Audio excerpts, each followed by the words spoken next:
You are now listening to Out of the Blank.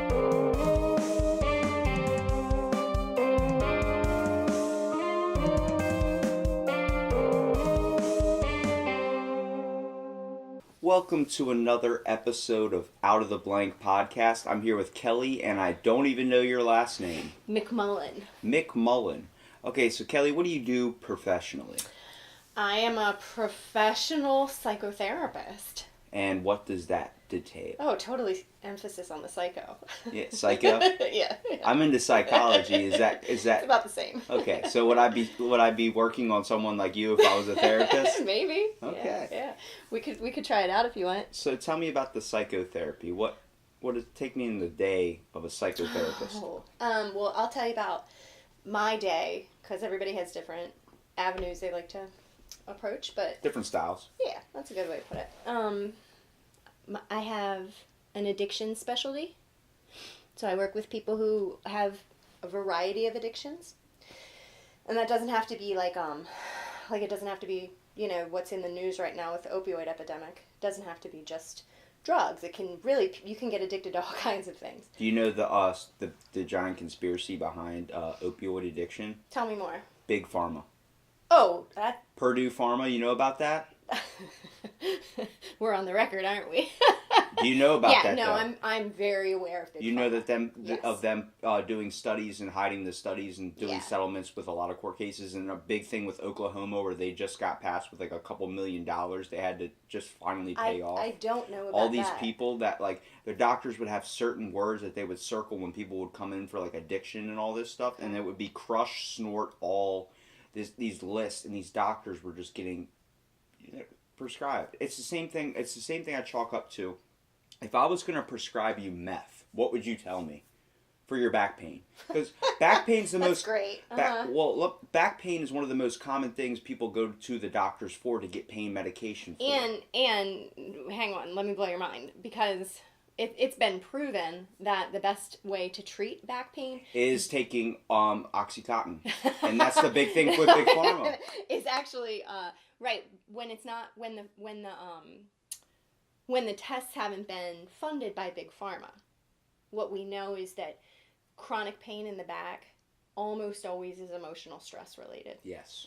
There's a fabulous book. I know you like to do your research and read about different things. So Dr. John Sarno, Healing the Back, you got to check that out. I will. But I'm correct, though. Oxycontin is a highly prescribed medication that doctors use, especially for lower back pain or a type of back pain. Yeah, and funded by Big Pharma. Yeah, for sure. Yeah. Without a question. And then you have the whole, and that's not conspiracy theory, sweetie. That is, like, we know that is the case. But it's for a lot of people, it's like, that's just conspiracy. Like I was trying to talk to someone about it, like my mom or something about it, and she was like, that's not real. Where'd you get your facts? I'm like, this is all, you can look this up. Yeah. This is information that is out there. It's not hidden.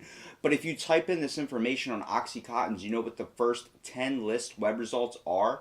Big Purdue Pharma letting you know that it's not true, and then you have to really scroll down and see the actual court cases where there's people suing this company and they're being like settlements, out of court settlements.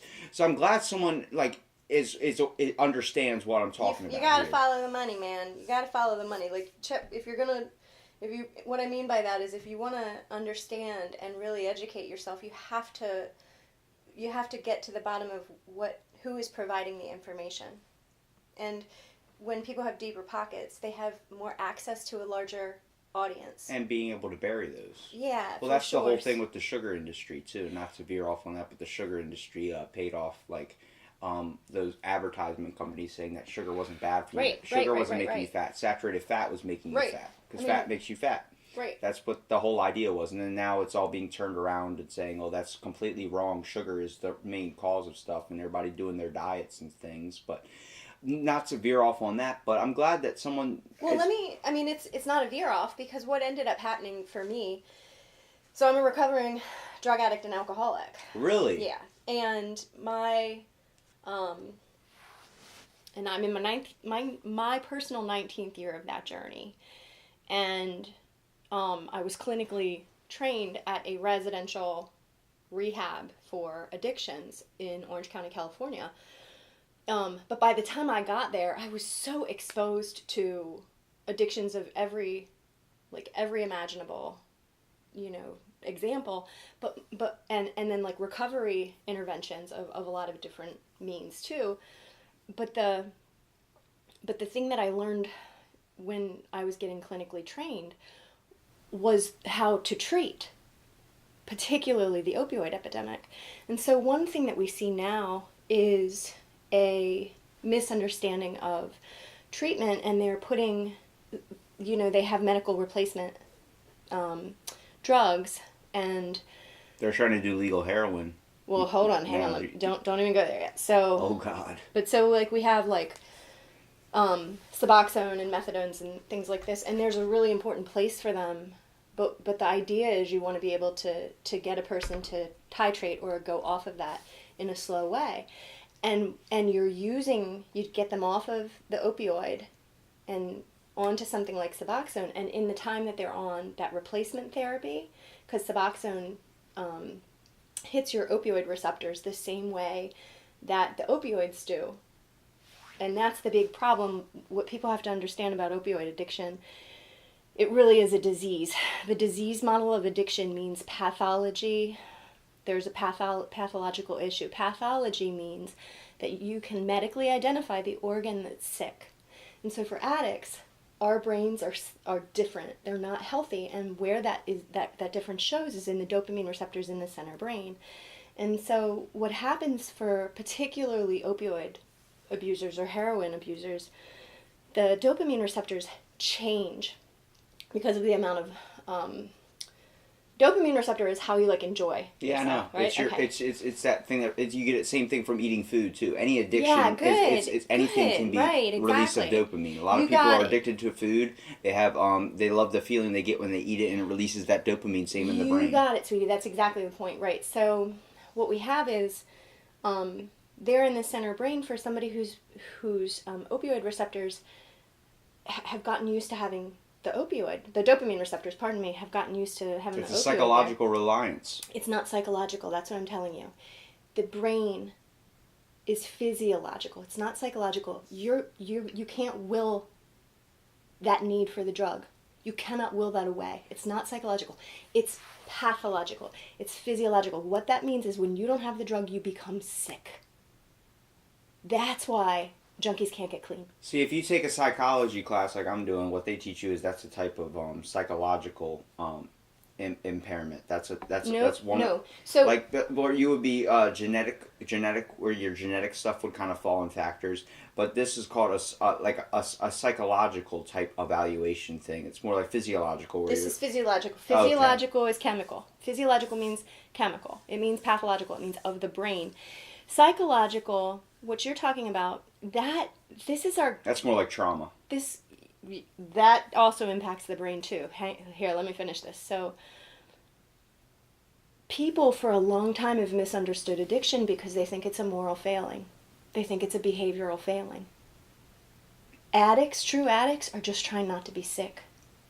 They're just trying not, for opioid addicts, they are just trying not to go into the detox where they're shaking and they're vomiting and they are in psychosis. You understand? The fear of withdrawal, yeah. The fear of withdrawal. That's exactly right. And withdrawal is not psychological. It's physiological. The brain is like screaming. Yeah. So now, hear me out. When we come to treatment, we've got to give this replacement therapy. But in the meantime, you have to be teaching behavioral change. You have to be teaching how to identify what is a craving versus... what is a need? What is a craving versus what is an emotional response to I'm miserable right now. So they're two different things. And all of this falls under what we call post-acute withdrawal syndrome. And post-acute withdrawal syndrome has an acute form, and that's like for 2 weeks, where the junkie, let's just say we're talking about a heroin abuser, and the junkie's like going off their meds, and maybe they're on Suboxone, maybe they're not. If they're not, then for 2 weeks, they're going to go through the worst withdrawals, worst sickness you've ever seen. And if a person can go through that withdrawal and not get on anything else, chances of them staying clean after that is really high because they never want to go through that sickness again. Okay, but what then happens is then you have a post-acute withdrawal syndrome period that lasts for up to 2 years. And that has all kinds of psychological symptoms: depression, anxiety, and physiological symptoms like sleeplessness, dietary changes, acne from detoxing, stuff like this.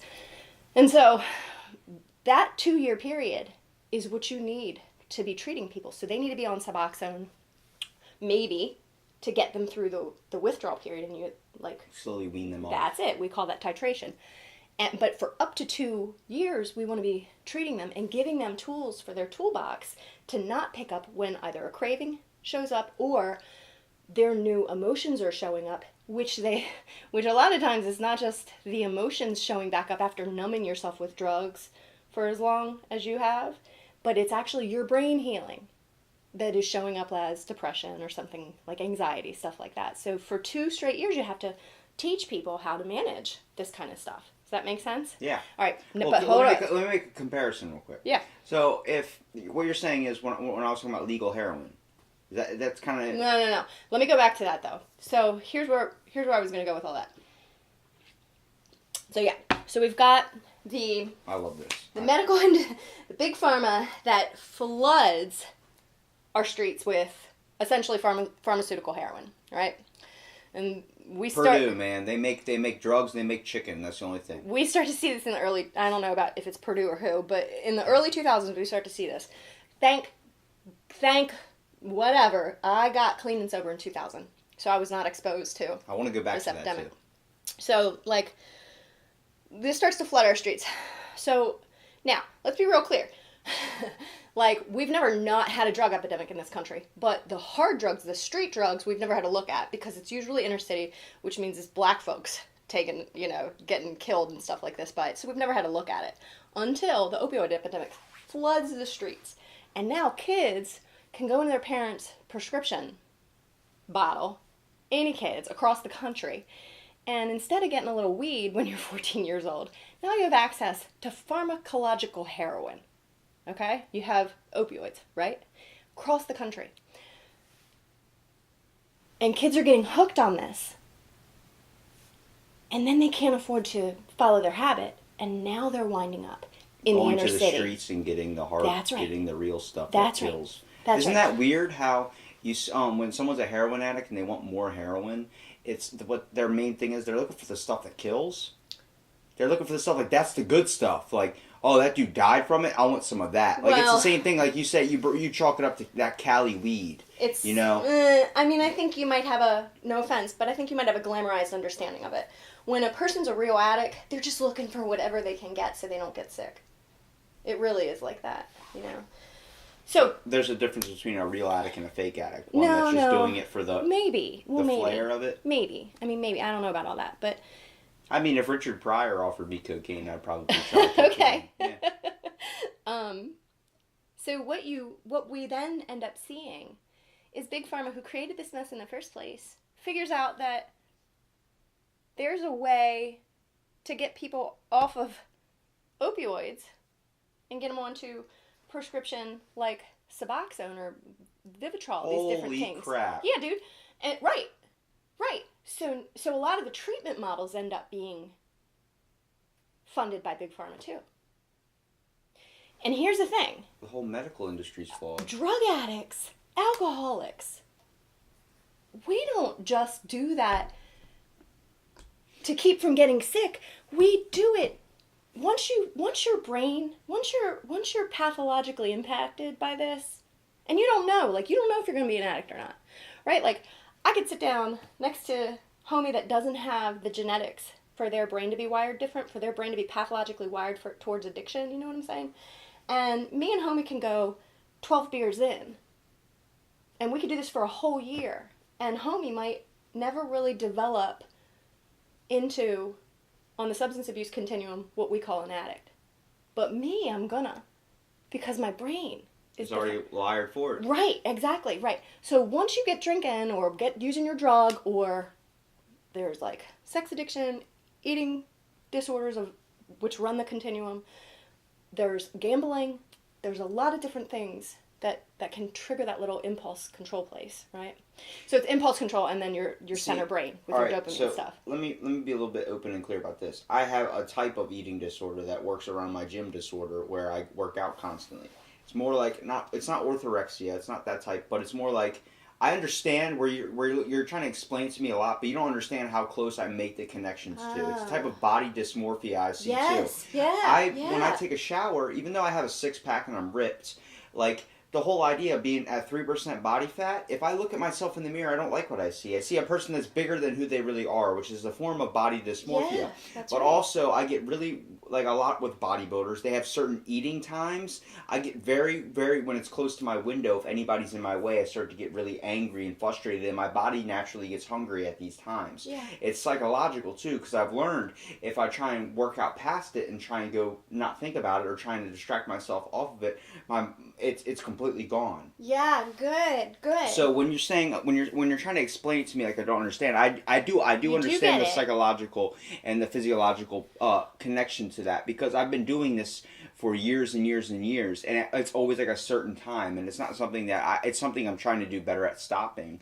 But like the reason I said 7:00. Wow. Well, the reason I said 7:00 was because I get home at the gym, and then I eat at that specific time. So it's like I have this, and it seems like if anybody's like when it gets near that window, it's like I have to do this, I have to do this, I have to do this. But I'm slowly getting better at it, at the point where I'm bailing out on it. I'm more like, okay, look, I'm not gonna let this run my life, which is a lot what you have to do. You have to take grasp of your own wheel and your own thing. Yes, absolutely. And I hope that opens up. Like now you're kind of understanding. I get it too. Well, Robbie. So firstly, it opens me up it opens up this conversation in a huge way, but it opens my empathy for you in a much deeper way. And I need to say, if you don't mind, how brave it is, if you don't mind, for a man to discuss this, because I'll tell you, in my treatment, it's most commonly with women.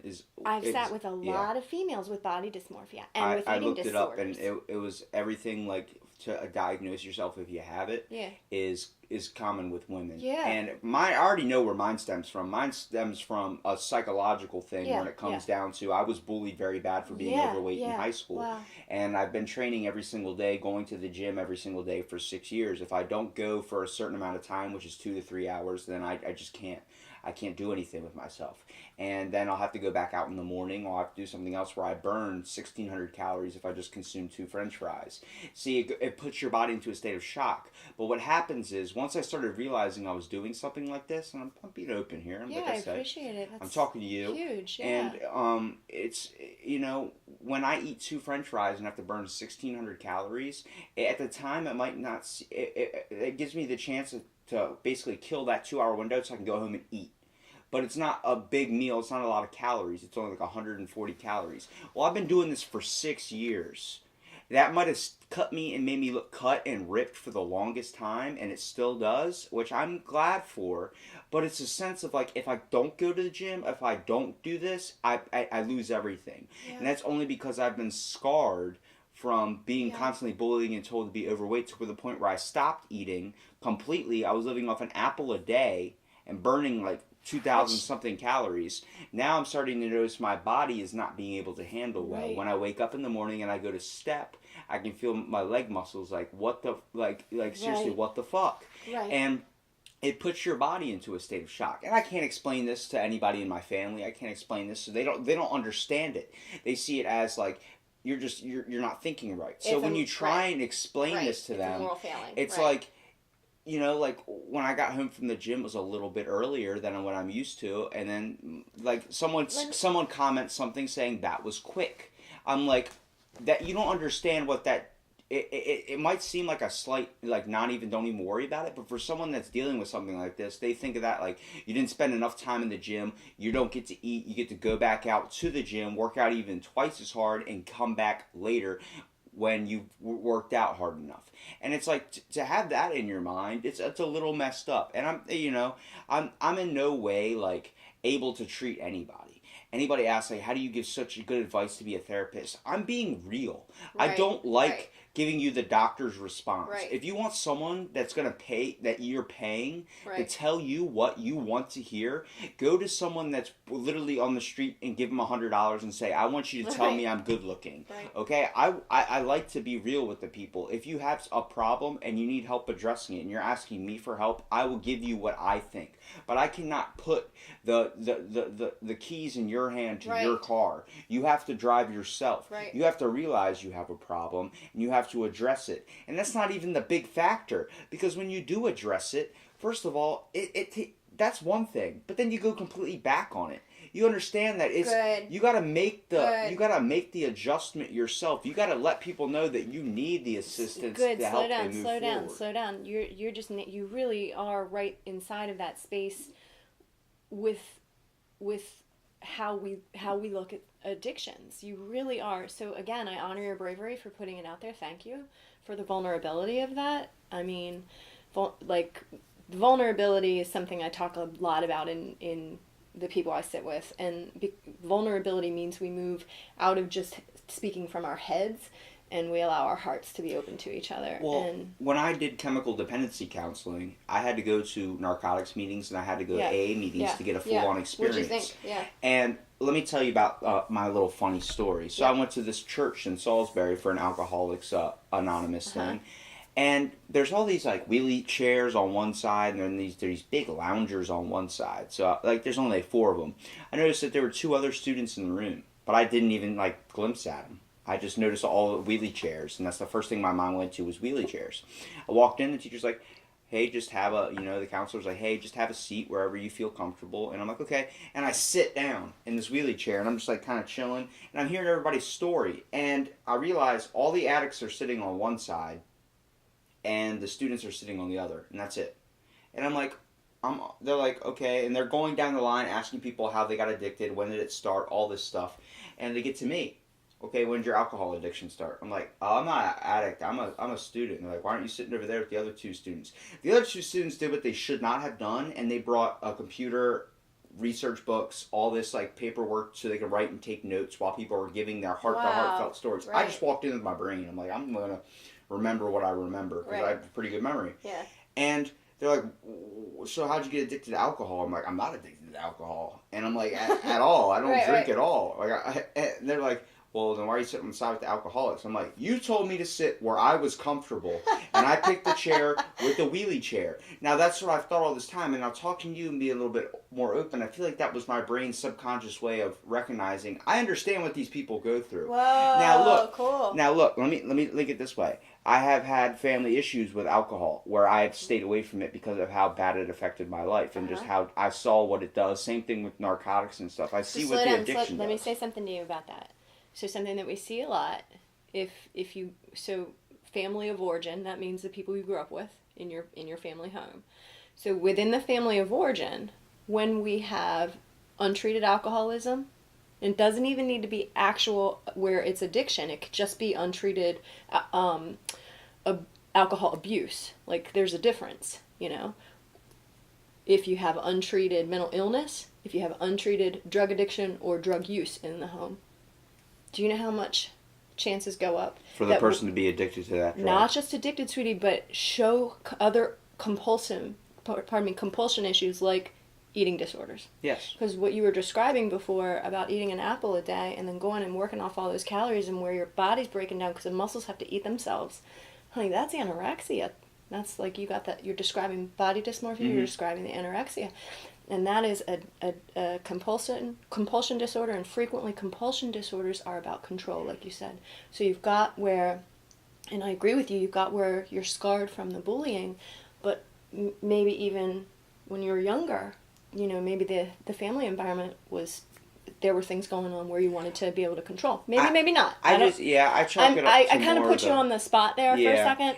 I don't think it's in relation to that, because around the time that was happening, like I was dealing with knowing that, like finally coming out or being able to realize that there was someone in my family suffering with an alcoholic addiction, that I was already before that was already I was already going down the road of being just afraid with body imaging Yeah, because I was already being bullied from like middle school on. Got And it. this didn't hit me until like my high school years Got it. where, Got it. my parents were kind of separated and it was dealing with that whole conflict and that whole stressful situation. But like it more stemmed on the fact that every day I was being told like, you're overweight and like, getting made fun of by people I thought were my friends and then not really just kind of excommunicating myself from everybody because my friends were just, every time we'd hang out, they'd all would call each other fat. They would all do this type of thing. And then now a lot of them suffer from severe like depression, drinking and all this stuff. And like I've had multiple of them message me after years being like, hey, how do I get a six pack, man? Can you help me? I'm really tired of the position I'm in. I'm like, in my head, I'm like, you made fun of me so much, but I'm like, I'm more than willing to help you get it if you're willing to put in the effort for it. And he's like, really? He goes, I feel bad about how I treated you. I'm like, I understand. You don't understand. When you're in a school environment, what everyone's trying to do is they're all trying to crack jokes on somebody else so the joke's not put onto them. To survive. They're trying, yes. Like that's the primary thing is survival. to survive. Exactly. Yeah. That's right. Well, it's the instinct we all have. It's humans' basic instinct to survive. That's right. And when you realize that and you start to take life in perceptive steps and really just kind of open your eyes, like a lot of people say I'm enlightened for my age. I don't see that. I see like someone took the blinders off my eyes. Someone took the sunglasses and flipped them up. Like it's time to start viewing the world and noticing things when there are being present in the moment. The beautiful sounds of paper crackling, the nice pages of texture of a book, like simple things. Whether you find enjoyment in playing video games all day or whether you find enjoyment in working out, whether you find an enjoyment in anything. Everyone has an addiction. Everyone suffers from something they have that's a routine, that's in a thing, that becomes psychological. But when you're focusing on like things like alcohol or things like this, where they're known as an antidepressant and a stimulant and all this like nonsense. In no way do I see alcohol in a bad way. Mm-hmm. I see there's roads you can take things, and I see that with every form of addiction. Mm-hmm. Yeah. I don't believe that, I don't believe that you should be doing heroin. I don't believe you should be doing that, but that's my belief. I've talked to a woman who was a professional women's champion arm wrestler. Oh, cool. Yeah, and she told me, like, yeah, I did crack on the weekends. And her boyfriend OD, just stop taking it. It was just something to do, like a party thing. Like, much when you see somebody smoke just in a social situation, like, oh, yeah, I'll take a cigarette and then take a puff. So good, but hold on here. I'm glad you're going where you're going, because this is what I was talking about before, about what pathological means. For many, many years, we did not understand the nature of true addiction. When we are talking about substance use, we need to talk about substance use where, yeah, I can smoke a cigarette, I can smoke a Juul, I can smoke a friggin' vape. Bong hit, I can smoke a vape, I can puff on a pen just on the weekends, right? That's substance use. Up to substance abuse. Man, I'm finding that, like, I'm doing this every afternoon when I get home, I'm having a six-pack. Up to abuse. Wait. Same thing as I'm just having a cigarette on Wednesdays, and the next thing you know, you're buying a pack, and then you're having a cigarette on a Thursday, so and then you're incorporating a Friday. The next thing you know, you're doing a week thing. Continuum means that there's like a 0 to 100 spectrum. Does that make sense? So we have substance use to abuse, and then addiction. Addicts, that is what happens when you cross the line in the brain. When the brain changes, now you're in the addiction. On the continuum. Once that brain changes, and those dopamine receptors have changed, start getting pathways burned. You got it. That's a really good way to put it. Now, the road's been paved. The road has been paved. That's so great, but that's only one piece. You said something really powerful about you have to be the one who drives your own car. So, I don't even remember saying. Yeah, you have to be the one behind your own wheel, right? A lot of people tell me when I start talking, I should I'm glad that it's recorded, they say, because then you can go back and listen to what you say. Because a lot of them are like, what did you say about this? I want to write this down. I'm like, you do. You get on your roll and it's just coming out. It's cool. So, but here's the piece. What you said about your own experience with disordered eating and dysmorphia, right? Which again, I so deeply bow to you putting that out there for your listeners. That's just such a huge thing. what you yourself said was like, okay, I admit I need help. I'm going to make a change, but then the very next day I'm in my routine and I can't make the change. You know what I mean? We call that an addiction. We call that the fuck-its. That's a big, huge part of it. Because now you're onto it. There's pathology going on in the brain, and for someone like you, when it started in your teen, sweetie, that in your teen years, that does make it pathological. That's your formative moments. That's right. It's also where you get like, it's in your brain. When you see a toddler sees a lot of abuse going on in the household, and then he grows up thinking that's what life is like. It's childhood imprinting. It's childhood imprinting, so it's chemical. It's pathological at that point. It's not only psychological. It's right. There's two places. Okay, so when we want to talk about how to bring lasting recovery for people, they have to have dedicated support systems to help them in those days of fuck-its, because what it is all about is long-term habitual behavioral changes. So I'm all about that, and addictions is a big specialty of mine because I know what it's like to live with the addict brain, but I also know what it's like to live with a recovery brain. So when I'm hearing you talk about like right now, can we do a little meditation together? Not right on the podcast. But well, why not? Well, I don't want it to be dead air silent. It's not. I talk the whole time. Can we try? Sure. Okay. All right. So Robbie, I want you to describe for me what I'm going to call orientation points or points of connection. So start down with your feet. And what are your feet connected to right now? The floor. Okay. Well, this carpet that's uncomfortable. Perfect. Good job. So, okay, Robbie. So starting with with your nose, I just want you to breathe in and out. And I want you to breathe into the connection between the feet and the floor. And do a whole rhythm of inhalation and exhalation. Feeling for that connection of feet to floor right now. And when you're ready, tell me another connection point, another orientation point with the body. My knees. Great. What are your knees connected to right now? Tissue. Okay.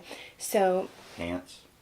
Yeah. Great. Can you feel that? Can you feel the connection? Yeah. Feel for it. These okay. pants are kind of uncomfortable. Okay. Good. So breathe in to that place where you feel that they're a little uncomfortable there at your knees. So use an entire rhythm of breath to feel the connection of knees to pants. Give me another orientation point of the body where the body is making connection to something. Stomach. What's the stomach connected to right now? That you can feel. Skin. I can feel the skin. Can you? Better than the shirt, to be honest with you. Yeah. Okay. Great. Good job. Use a whole rhythm of breath. Inhalation and exhalation to feel that connection. And it's okay whatever else you're feeling. So if you're also feeling like some discomfort or some resistance, that's okay. Okay? So now what I want you to do is at the base of the nose. Good job. Did you feel the oxygen coming in? Mm-hmm. Okay. So for the next several moments, all I want you to do is feel the connection of oxygen at the base of the nose.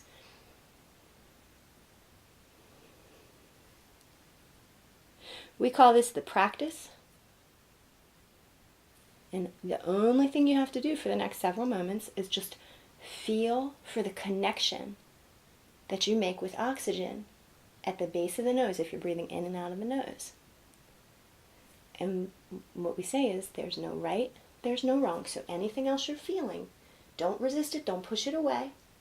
But when it distracts you, like maybe you get that thought, maybe it's a dysmorphic thought or whatever, a thought that you want to say something to me, if that's what's happened, then you've become distracted from that connection. So we say then begin again. Go back to the place at the base of the nose. And begin again. Good job. So we say no right, no wrong as far as whatever else is going on. Just right now. And the chance to be connected to right now using the breath.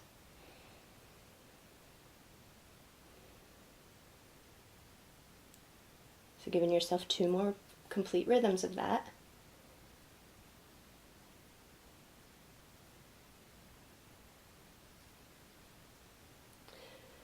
So if we were sitting together in my office, then I would say, all right, man, we just introduced you to your very first experience of therapeutic mindfulness, right? And so this is one of the things we help people with everything, any kind of mental thing that they're suffering with, including addictions. Therapeutic mindfulness, I'm like all over it. I love to bring people to the right now using their breath. Is I've actually tried that before. If you know this guy, he's known as the Norwegian Iceman. He would climb Mount Everest only in pants. Whoa. No shirt, nothing. And he said all he did to get rid of the feeling of cold and the idea of cold was just breathe through his nose. That's the power. Take literally deep breaths. He literally did it the whole way up. Where everyone's Eskimos and all these people are wearing giant jackets, he's going bareback all the way up it, and then he meditates on top of the mountain. I was just gonna say, look into the Tibetan monks that do the same thing, and they've actually tested their bodies. They're sitting in snow-covered mountaintops, and they've tested their bodies. There's no hypothermia, and it is the power of the mind-body is phenomenal. Now, what you did was I took a form of what he was saying to do. And what I did was my buddy came over and he was very stressed. He said he finds himself being overwhelmed by thoughts. I said, you feel the table? You feel this? This is here for you. This is there. This is a solid object. Focus on that and get past your mind's eye. We call that an orientation point. And I told you, I was like, you hear this?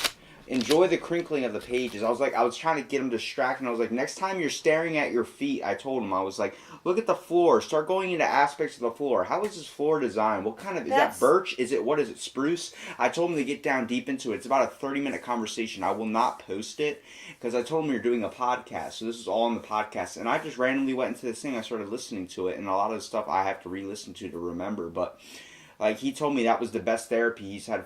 I've had this long text that I could send to you. That's so and cool. it really warmed my heart because she was like, I want you to post it. I want someone else to hear it. I was like, you don't understand. I didn't do that for the podcast. I did it for you.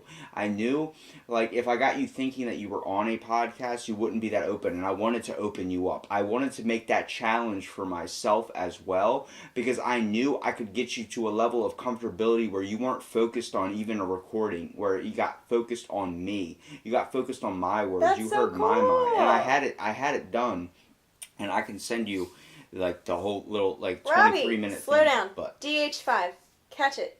Double high five across the sky. DH5. Yeah. DH5, baby. Double high five.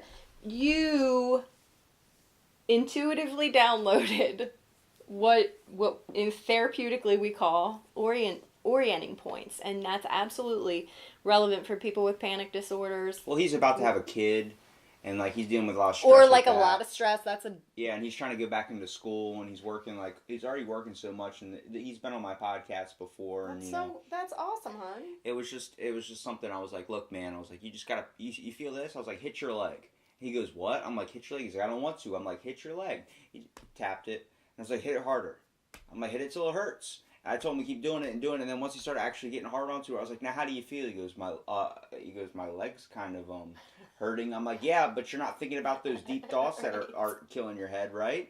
And he goes, yeah, that's true. And he goes, I'm more thinking about, like, how am I going to walk when I get, like, cracking a joke on it. Right. And I was like, okay. I was like, but that pain's real. That's real, okay? What you're imagining, what you're describing, these scenarios that are going to happen down the road, those are just ideas. Those are just bad thoughts. They are, and not only are they just ideas, the most important thing that we can understand about the mind-body is that our thoughts have so much to do with creating our perception of reality. Well, creativity is one of the most powerful things the brain can conceptualize, in my opinion. Well, when it comes to art, when it comes to music, when it comes to anything that can be created, the whole idea of the two major things I always talk about is that humans ripe for curiosity, which is very, very inspiring because it keeps us moving forward, but it also holds us back. What we're able to do when we take curiosity, go into space, dive into farther realms of technology, that is beautiful because we're expanding our own knowledge, expanding our footprint here. But what you do when you're being self-destructive when you're curious, or it says curiosity kills the cat, you're taking roads a little bit what we would call too far, diving too deep into the realm, but also... I would challenge that and say you could do that. I'm going to suggest that. There's definitely scenarios where you can get that done. There's also plenty of people that don't do that. There's more, obviously, an amount of people that take it a little bit too far. But what I mean by that, like, if you're curious about trying a cigarette, Okay, Oh, I see you have what to you take mean. you have to take the aspect of Gotcha. how far that can go. Gotcha. That's where I think of self-destructive curiosity, where we talk about, okay, if you take a puff to a cigarette, you're already rolling the dice. Are you going to get addicted to smoking another one, or is this going to become a habit-forming thing? You have to realize that you risk it. So put your right hand up. Okay, and I am gonna. That's my right hand. I know I had to check too, but the way that we're sitting, I'm holding right hand, and yet somehow we're like opposite each other, like right. Yeah. Yeah, it's not the same. So I'm gonna say the same thing you're saying, but I'm gonna take a different side of it. You're holding one way of seeing it.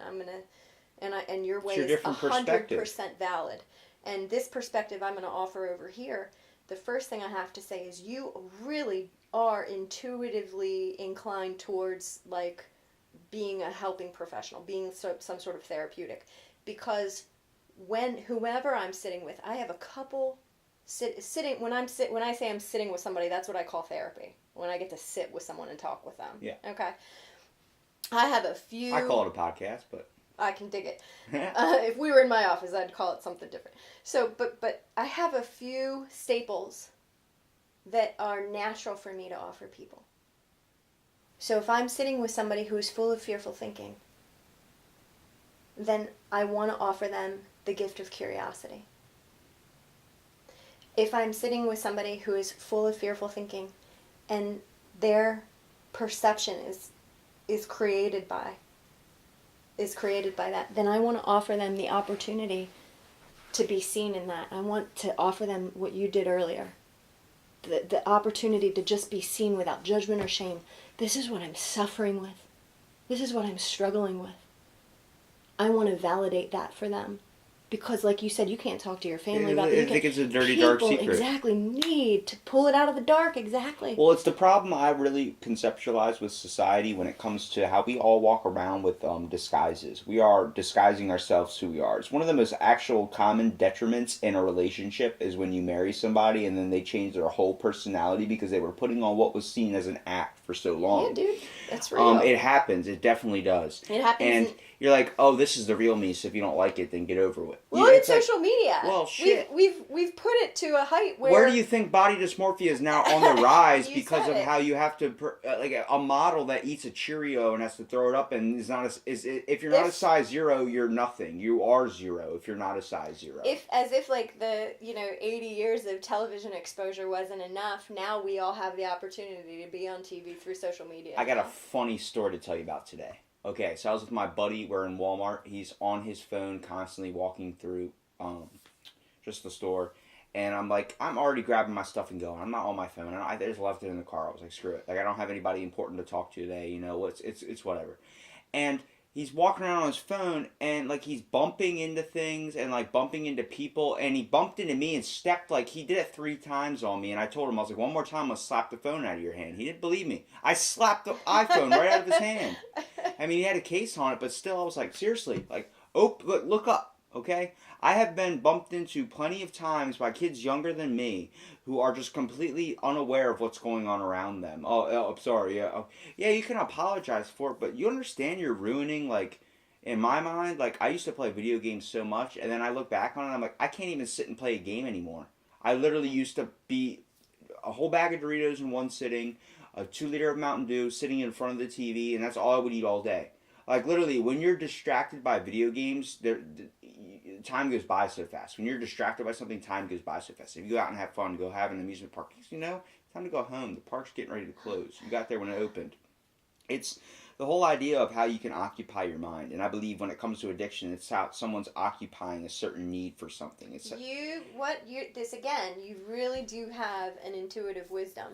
I think that all of us, all humans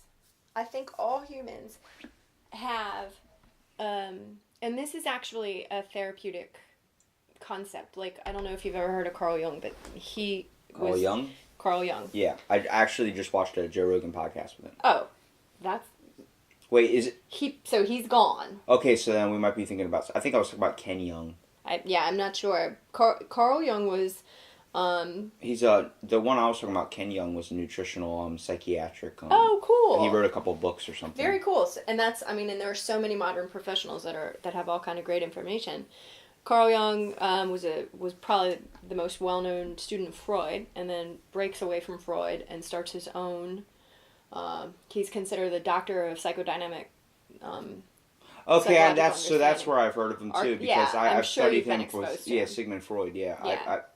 I like the whole idea. I just actually wrote a paper that got published on psychoanalysis. So. Oh. It was psychoanalysis on art forms. That's amazing. Like Rorschach test being a form of psychoanalysis, because you're asking someone to, like, what do you see with these white or these black blobs on this white piece of paper? What does your mind come to? You have to go into your subconscious mind for that. Yeah. I think I already gave in the papers. But I had two forms of art. One by Karl Marx, who invented Marxism, and that he developed a painting. It was a woman, and it was the top half of her face. And the top of the painting of where her head kind of stopped at the hairline was like outer space type things, is what I saw. But I was looking at it more analytically, and I believe that it was the disguise of a mask, how everybody's walking around with a mask on, society afraid to show who they really are and be their real true selves in a way. Stop there. That's exactly where I was going with this. So Jung comes along and he calls that the persona. And he says, first things first, the very most important thing is that we need a healthy persona. Like, you have to have a level of healthy persona to survive in the world, okay? But his research was more fundamental than that, because what he also said was that everybody has this orienting principle. Orienting means a direction, right? A directional part of themselves called the self with the capital S. Capital S self becomes another word, another understanding for us of soul. And it's the idea that you got here, I got here. Any human being got here with a unique capital S. And their work, their reason for being here, is to get beyond the persona and allow capital S to get developed. Okay? And his whole idea is that each and every one of us has capital S and has instincts towards developing that. And then there are some of us that our capital S, the way our capital S develops, is by helping others develop. And so he suggests that there are some people who are like intuitively, they're sort of healers. They have an inner healer. And it's the idea of the wounded healer. That you know a true healer when they're walking around with all these wounds. And actually, this is Carl Jung. Essentially, I'm like distilling it into my own version of it, but this originally is Carl Jung. That if you're walking around with these wounds, those are the capital S calling for you to develop into your true self. Turn into a swan. So the wounded healer turns into the swan, and through their transformation into swan, other yet to be swans find them and say, how did you do it? Right? Kind of a cool idea. Like I said, when we say everyone's very curious, everyone's looking for guidance, everyone wants something to be told. Really and truly. It really sparks my mind to how someone can believe in a religion, because it's not that I don't believe in religion. I don't have one that I found yet that I enjoy besides Pastafarianism. Yeah. But, I dig what you told me about that, yeah. But it's the whole aspect of you want something bigger than yourself. You want something that's powerful, that has more control, that's something that puts it into a thing. Whenever man has always created a myth or a legend, has always been designed with the idea of something more powerful than them that creates a certain type of thing. You need to check Carl Jung and Joseph Campbell out, because this is their stuff. It's heady. It's very intellectual. But you're 20? 21. 21. This is around the time that I come into it. Come into information about Jung and Campbell. Now I'm still drinking. I'm still partying my ass off. And I'm still on a hella destructive path. We still got to get down to that. A big old pile of wounds. But this is around the time, around your age, that I get introduced to these guys and their concepts. I didn't go back to back to school to get my master's and become a therapist, all that, until my mid-30s, But I went to a school that taught me all about what you're talking about, the great myths, the great stories, all of this stuff. All of which is my way of saying to you, Robbie, like, you've really got that, you've got that capital S wounded healer thing sitting inside of you. I see it. Is it my badge of honor? I wear it like one. Couldn't find better words for it than that. That's beautiful. You know, I chalk up to, like, the same thing you're saying with everybody walking around with scars, and we're looking for Band-Aids. Like, we're looking for stuff to cover up what the pain is and what the feeling is. Whether it's feelings of anxiety and depression from being looked at like someone that's injured, like a hurt bird or something. Yeah. But I believe it's more of the fact, like, you ever heard of with babies when they start walking and they keep turning around looking for the parent? They did a test study on this, but they turn around and look at the parent. Parent's still watching them. Okay? Take a couple more steps. Turn around. Parent's still watching them. Take a couple more steps. They turn around. Parent's not watching them anymore. They say, this is how far I can go without having the care of my provider. Yes. So then they realize that's as far as they're going to walk. That's their incentive to walk. But if you keep watching them and watch them expand out, it's a big thing when we say we have to let them, or they have to let them leave the nest. It's not only a strong situation for the kid, it's a strong situation for the parent. And a lot of parents don't think that their kids understand that. When you think like I do, you definitely see both sides of the spectrum of that. Yeah. And it's much like when you're having a conversation and you're getting into an argument with someone, or you have to look at both sides of the spectrum. How are they thinking around this? It always brings my mind down to the concept where you say, well, like, a person's mind can't be changed. There's things that can't be specifically changed when it feels like someone has all the facts. When it has religion and politics, the two things you do not talk about at the family table, because it's two things everyone can have all the complete knowledge on and all the factual evidence on, and they will never agree to. It's because you have your opinions. You are opinionated in some way. If someone tells me God's real, that's their opinion. If you have not experienced this yourself, then you never truly understand the full grasp of what... But I would deepen it, though. You know, I would take it a little deeper and suggest that... Someone that suffers from an addiction cannot understand... Oh, no. I'm not arguing that. I agree with you. Yeah, I'm about to say, I don't believe that someone that suffers from an addiction cannot understand what it is like to have an addiction unless they've been addicted to something themselves. Totally. And even in that basis, it goes down into subcategories. Like, you talk about therapy, that's a broad term. Totally. If you talk about art, that's a broad term. Are you talking about comedy? Are you talking about drama? Are you talking about theater? What are you talking about? When you talk about painting, you talk about formalist stylism, impressionism? What are you talking about? When you look at that, it brings down the whole perspective of, like, why therapists or someone uses all these different theories. Everybody is different. Everybody is their own individual person. Everyone's got their own story and their own path they have to find and their own path they've already made. Good. Now, the whole line of that is where I say you have to take the keys to your own car. You have to learn to drive the road yourself. You can take wisdom off somebody else if you want to. You can learn to structure pieces. Let's say you're building a tower. You can take blocks from that to help build your tower. Build the foundation with it, but don't build the whole structure. Because if you structure your life off someone else and you become a mimic or a copycat, you lose your individuality and that spark that we all have, which drives us to move forward, which drives us to make our own pitfalls and our downfall choices. You're done for. You are so in the best way possible. I mean that. It's a good thing. I hear you. I hear you about religion. I mean, what do they say? That it's the opiate for the masses. You ever hear that? Religion is the opiate for the masses, right? I understand that. But I think now make a subcategory for a minute and hear me out. I think that I have deep compassion for humanity as much as on any given day I fucking hate everybody. Okay, you know what I mean? But hang out with where I'm going with this. Like, religion and politics don't belong at the dinner table for a singular reason, because religion and politics at their core are about safety and security. They're man-made things. But hang with me here.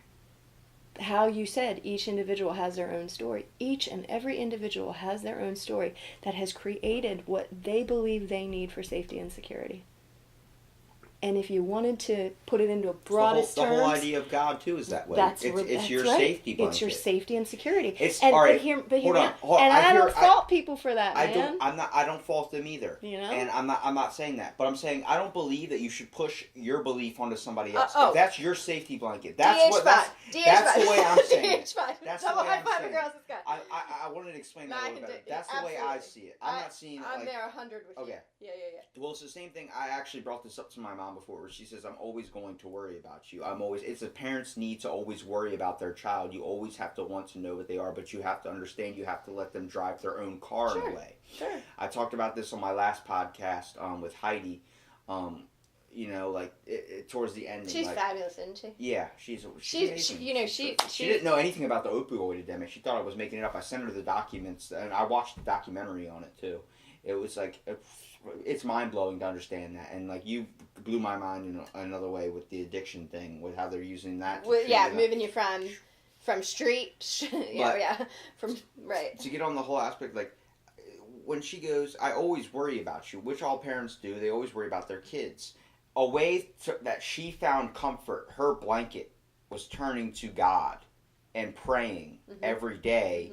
If I wouldn't text back, she understood that I can't text her 24/7. I'm going to live my own life. One day I'm going to have kids of my own, hopefully, and go out and start my own life, where you can't be worried about me texting you every single day. If you want to have that relationship, that's fine, but you have to be your own adult, and you have to be your own individual person, which is a big thing when parents give the keys to the car after the kids get their license, when they go off out onto their own to explore this world for themselves, and all you can really do is constantly worry. You worry until death. It's never truly gone. But you find ways of doing it where you're able to, like, if you have to pray to some deity that's out there, and that brings that sense of relief, that physiological thing that connects you with, like, okay, he's watching over him. I know he's safe. That whole thing, it brings it all into perspective. If that's a way you want to cope with that, I believe that has to be done. I do not disavow that at all. No. Good. For someone that doesn't see it as that much of a problem, might not have a closeness with someone like that, and they see, another way. You have to understand there's another downside you can take with that when you're trying to get rid of that necessity of worry. You start doing self-destructive things to yourself, or you might get addicted to drinking or something, or find an outlet like that. It really, like where I said, it depends on the person, and it depends on what roads or whatever they find that gets them to get rid of that effect. And that's a lot that deals with addiction. It's a lot that deals with that. They're all looking for something to feed that. It's like a little monster that you keep in the closet.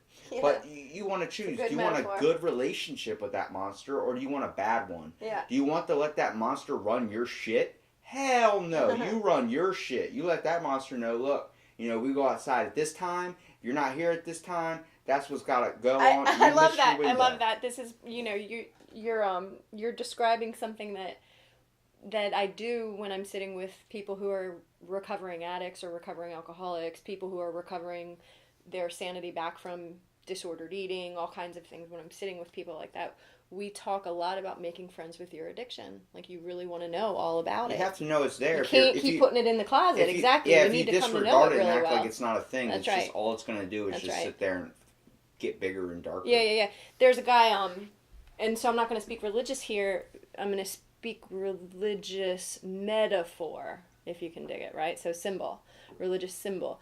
Tom Waits, he's a singer, and he says, like, if you kill your demons, your angels go too. So if you put your addiction in the closet and you try to starve it, it's gonna come out all cattywampus and try to kick your ass. You know what I mean? But like, if you allow it out, then in some ways you are becoming the angel to yourself. Yeah.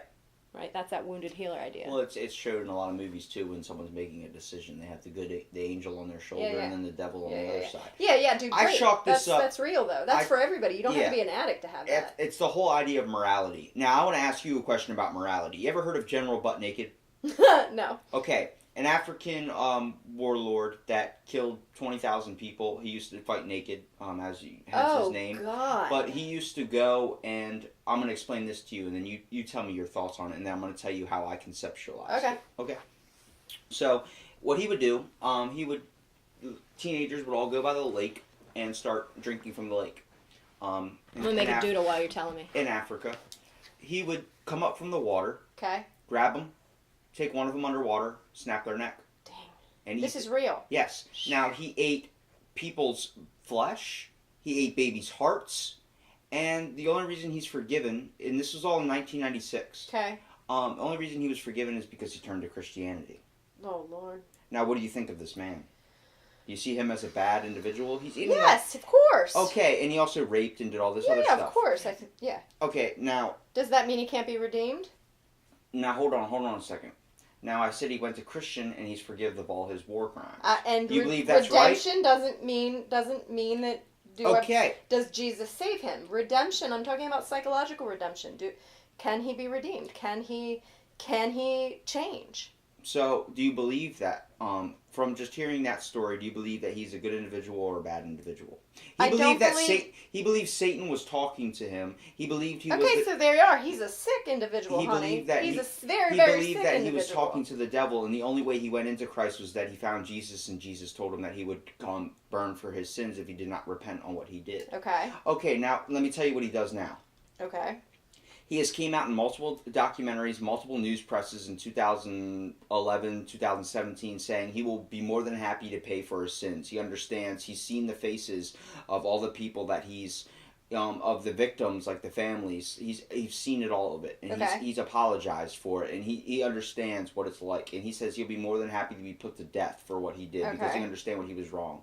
Now, where I see this as people wanting him to burn, obviously, everyone needs, when something like this happens, the debt needs to be paid. Someone needs to pay. Yeah, That's what has to point. happen. Yeah. Uh-huh. Now, right now, he is building homes in Africa, helping addiction kids, getting soldiers that are kids off the lines, and he's repented his whole life. It's a whole documentary called The Redemption of Butt Naked. Whoa. Now, look, he has turned his whole life completely around. Uh-huh. Does that make up for him snapping the necks and doing all this stuff of that? Some people would say yes, and some people would say no, he hasn't. Has he made right with himself?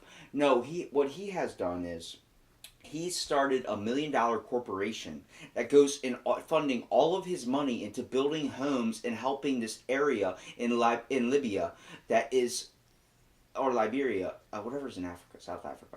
But to help these situations and help these people get like a life started, because he was running these people. Now, let me tell you the way I think of him going and capturing kids, bringing them underwater, and snapping their neck. What did we start when we first learned to hunter and gather? What did we learn from? Do you know? Animals. Uh-huh. We learn from everything, our surroundings. We learn from our surroundings. This is how we develop knowledge. This is how we process information, from experiencing it ourselves and seeing it happen. Okay, same thing with him going and grabbing kids. You know what I notice? What? So that's the same thing crocodiles do when they go and bite an antelope and drag it into the water. I can dig it. That's exactly what they saw, and that's what they knew, and that's what they learned. And they were in that area where they had a whole situation, a whole roll of the dice, a whole line of thread to grow up in. And he was very animalistic in nature. And in nature, it's kill or be killed. But also in he didn't see it as wrong, because in his culture, his religion, you ate the heart of your enemies to gain the power and wisdom. Okay, great. That was a giant thing. Good You know job. the Mayans? They used to play a football game it was like a form of soccer. They would eat the winner. They would kill and eat the winner. Yeah, I'm familiar. Because they would harness the energy from the great warrior, and they believed it was a sacrifice to the gods. Right. Now, do you call that being a bad person, or do you call that a different culture of ignorance compared to our own? Hold up. So first and foremost, what you're talking right now is a mythological narrative that exists the whole entire world around, which is you eat the body and blood of something to gain its power, whether it's an animal or... When we talk Christ, we just exactly. it's bread. That narrative, exactly. It exists everywhere. Okay, so just drawing correlations here. That's all I'm doing. I'm not excusing what he has done. And that's what the primary question, what I heard you say was, does it make it acceptable what he did? I don't see it as acceptable. I see it as cultural ignorance. No, I think that's really important. Exactly. And I'm impressed that you broke it down that way. Because two things can exist at the same time. Meaning, what this man did is unacceptable. It doesn't matter who you are, and it doesn't matter the culture from which you come. That sort of violence and abuse, pervasive, is unacceptable. It's not okay. Okay? That's one thing that can be its own freestanding truth. Second to that, its own freestanding truth. This man saw the errors of his ways, and he's turned around and provided all these great goods for his culture too. But does that excuse what he did before? Hell no. Of course not. Of course not. Does it, however, ask us to look at things as not so black and white? To recognize that a person can be 100% what one might call evil? And also capable of 100% goodness? That's the important thing. Things are not black and white. We cannot just say a blanket statement about someone. You have to be the judge of yourself, too. I mean, I looked at that information and I had to go get my own, like, just hearing the story from somebody else, I had to go dive in and experience it myself and then reread it and understand it and then really dive into it, because I had to understand it from both sides of the spectrum. How was he thinking in the way? Like I say, when you gotta look at both sides of it. I'm super impressed by that you looked at his, what in psychology we call narrative. You looked at his, or gestalt is another word for it. These I'm planting these words for you because I know what you're studying these days. But what you did was you went in and you looked at the story. You looked at his perception. You don't know what I'm studying. Tells me. Have you seen my Netflix special? It's comedy, psycho killer show. Comedy, documentary. All right. I mean, that's. I know what you're talking about. There's something fantastically like. Like I get like a mischievous grin on my face because people who have suffered, goddamn, we have the best dark sense of humor. That's like, there's something, now, redemptive in that, He's suffered. General Butt Naked has suffered. And the fact that he literally talks about the reason why he thinks he should die for what he did, even though a lot of people see what he's doing now and think that since he's turned Christian, he should be forgiven. And a lot of people still want his head hanging on a pike, and he said he's more than willing to pay for it. And the committee is still undecided on his life. Okay, and this is not even 20 years later; they're still undecided on it. Mm-hmm. But the fact that he's doing everything he possibly can, and also trying to act like be an activist and letting the other people that are doing the same thing know you need to come out and face this, because these people that we've hurt and we've done this to. Their families not only need redemption, but they also need, you can't, he talks about not being able to go to sleep. He sees the faces of his victims every time he walks around. Oh, you bet it, and I believe a way that, the best way for him to recover from this situation, besides of what he was doing, is to apologize to every individual family member and experience that. You're going to experience the heartbreak. You already know you fucked up. It's time for you to pay the piper, and to pay the piper should be whatever the family that you talk to and apologizes chooses how to react to. That's beautiful. Whether they punch you in the face or try and kill you. Yeah, that's beautiful. You just made me think of something I had in fact, a week ago tonight. I had a big conversation with one of my dearest buddies. He's a musician in Baltimore. I'm going to give him a plug. Can I do that? I don't care. Musician in Baltimore City named Brooks Long, and his band is Mad Dog and the No Good, and they're fabulous. And we had a big conversation around... Are they a rock band? Yeah. You probably shouldn't say fabulous in that way. He's a soul rocker. So he's groovy. He's funky. Groovy. Okay. He's groovy. He's funky. We're going with Jack Nicholson, man. It's so fabulous. Okay. So, but we had a big conversation around justice, right? Justice for this guy. Like, the victims would... I have a friend named Justice, so I'm glad you clarified on it. Okay. So justice meaning,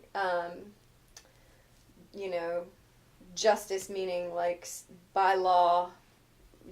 redemption by law, so, the death penalty or whatever it is. Is it about the Lady of Injustice? The statue with the scale in her hand? Yes, the scales of justice. That's right, the scales of justice. Robbie knows a little stuff. Uh-huh. Well, here's the thing. Do you want justice? or do you want peace? And we were talking about this in terms of the social justice movements of today, and how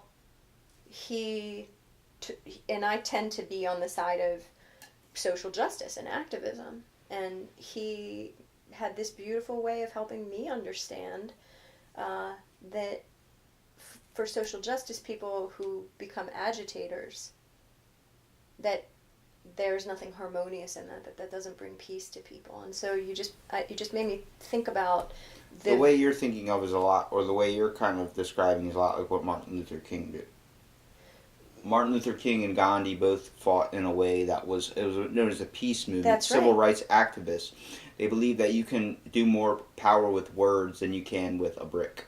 That's exactly right. Yeah, and I believe a lot of the stuff you see now with like giant feminist movements, a lot of them that are popularized, like the guys that are against the bear companies. Yes, they're out for good intent of, recently they all dressed up as bumblebees and they started spraying yellow spray paint all over the Bear Aspirin headquarters and all these like giant pharmaceutical places. Right, agitating yes, in the name but of justice. They're doing it in aggression and right. a way that they think the only way that their word is going to get heard. I believe that's looking at it as you're coming down to we need to take action because action is the only thing that's going to work.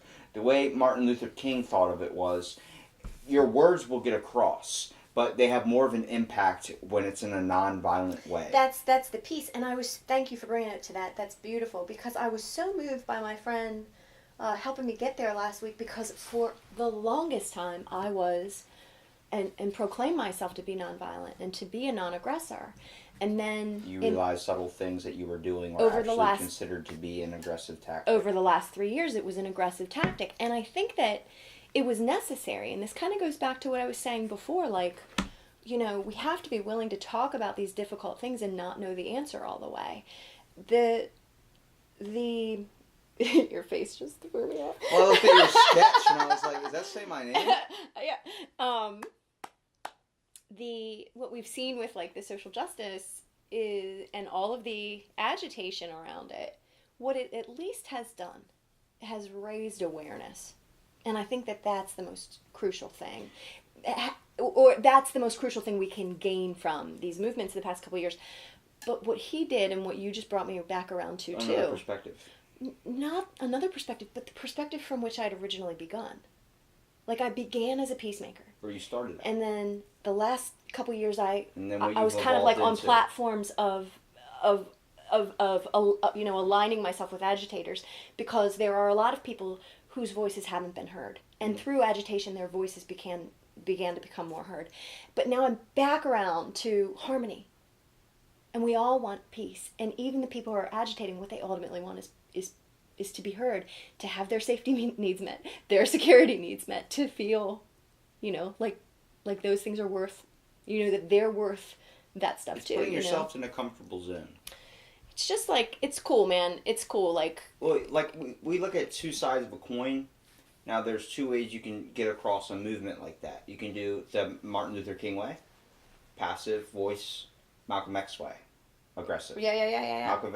Malcolm X believed that, Black Panther Party, all this type of stuff that Any he was means culturally necessary. Enveloped in, because his family was involved into the Black Panther Party, which brings Good on to job why he looked at it from that. So I see it from that perspective, Good job. where he believed, like, he was influenced. It's all right. I have this scenario. But hold up. Hold on. This goes perfect with our point. All right, I'm gonna write down my points. So I have two children, twins. Let's say they're twins. Okay. Both exactly the same, 100%. I place one in a good home, good lifestyle, rich. Everything goes towards them. One in a bad area, bad situation, complete opposite of what the good one has. Everything's given to them given to the other one in life. Everything's taken away from the other one in life. Doesn't mean that they're going to turn out to be bad or good. They don't have a set thing. It's how they choose to look at that. Bruce Lee once said, God gave you this path because you're the only strong enough person to walk it. Now listen, when you hear that quote and you think about what he's saying, that person has two roads. Each one of them does. Each one of the twins has two roads to go down. They can go down the good way of it, or they can take it down the bad way. How you choose to run your life on the decisions that have happened and the things that come across, we can't stop the inevitable from happening. We can't stop things from happening in our life that we weren't expected upon. Right. Life's all about unexpected Right, things. for sure. It's the beauty part about it. And it's Absolutely. also, you can look at it as a bad part. But you have to take it. Are you going to let that stay in your way? Or are you going to move that rock and get past it? Are you going to flow like water, or are you going to choose to sink like a rock in water? You have to follow it. And I believe that everyone has that choice in life. Stub your toe on the rock, and the same rock again and again and again and again. You started that metaphor, that story there, to illustrate the difference between Malcolm X and Martin Luther King. Yes. And what's beautiful about you, and it's the point that I'm kind of basking in, because I found last week sitting with my boy, like, wow, I've returned full circle, and I'm a deeper peacemaker now. And it's what you do too, because what peacemakers seek to do is understand. And that's what I have heard you do a lot tonight with, like, Captain Butt Cheeks or whatever his name was. General Butt Naked. Right, okay. And he fought butt naked because he believed that his skin could block bullets. Gnarly. So, yeah, okay. But here's the... That part I believe is batshit. Word. But you said to me, so what I did was I had to understand his culture of origin. I had to understand his cultural beliefs, what he arose out of, right? And that's what I do in my profession. I want to understand your cultural stories, where you come from, and I want to understand your family stories, where you come from. And then I want to understand presently about you, what are the things that really, like, you know, turn you on, like, get you all hyped up about, like, stories what and are people's right, inspirations. Exactly. What are the inspires present somebody things that else inspire you? inspires me. See, that's... Like, you tell me about a certain topic, I will research it, get all the facts, print it up, and I will dive into that realm farther than anything, like the deep end to the pool. That's awesome, man. Like, but, you know, power to the peacemakers, man, because, you know, the peacemakers are the one that are seeking to understand, you know, that, like, it's not... Well, like I said, I mean, I fall fault. Curiosity. I fall fault with it too when it comes to being in the heat of passion, like when you're in an argument, you know, not seeing both sides, but being able, like, and that's it. Like being when someone comes, like I've had it all the time where you get into an argument with someone. Next thing you know, you're completely over it like 2 seconds later, but then that person has to text you back a week later. I'm sorry, you know, they have to sit there and either keep nitpicking at it, you know, like someone I know downstairs, and then, or they text you back a week later after not talking to you for so long, be like, I'm sorry, look, I was just mad at the time. It's like, it took them that long journey to get to that conclusion of, it was just an argument, and that it was, now that I think back, it's ridiculous, I didn't talk to you. But here's how I see this, okay? Like, our human nature, no matter who you're sitting with, no matter what kind of peacemaker you are, you're not going to agree 100%. No matter who, that's not even where I'm going to go with it. I'm going to keep it straight physiological. Like, the one thing all us humans have in common is fear, okay? Like, this is how our brain is wired. Have you ever heard of the stress response? It's fight, flight, fright, okay? That's survival. That you're the oldest part of your brain is wired for fight, flight, or fright. Well, fright's the same thing as flight. You fly away when you're scared of something. Yeah, okay, you know, you're right. It's fight and flight. It's fight and flight, but fright is the middle point that brings you to that choice of fight or flight. Fright is the essence. You're right, fight or flight. Okay, yeah. Fright is the essence of it, though. Fear is the essence of it. And then what it does is it creates you, right, to fly off or to fight. That's who we are as humans. That's our core brain. That's our oldest part of our brain, and it is the oldest part of our survival. You know what I mean? And like that, we all have that. There's not. Who would I ever be to say that I haven't got all hot-blooded because I'm in a fearful place or an angry place, which so frequently is connected to fear. You know what I mean? In the heat of a moment and screaming and yelling at people I care about, whatever. Like, of course I do that. I am a human. Emotions I am fear-based. Sometimes. Right. That's what happens. That's exactly right. You know? But there's also all of these other powerful opportunities that arise out of that thing which connects all of us, which is fear. Which is our ability to understand one another because of that. And you can look at that fundamentally like what you were saying before about wearing masks. I am afraid to show you my weaknesses, my wounds. You know what I mean? Or I can confront that fear. In recovery, we say fear means two things: fuck everything and run, or face everything and recover. You know, so you can say like, this is who I am. I can move my fear away. I can So I can be fear vulnerable. As an acronym. Yes, Okay. Exactly.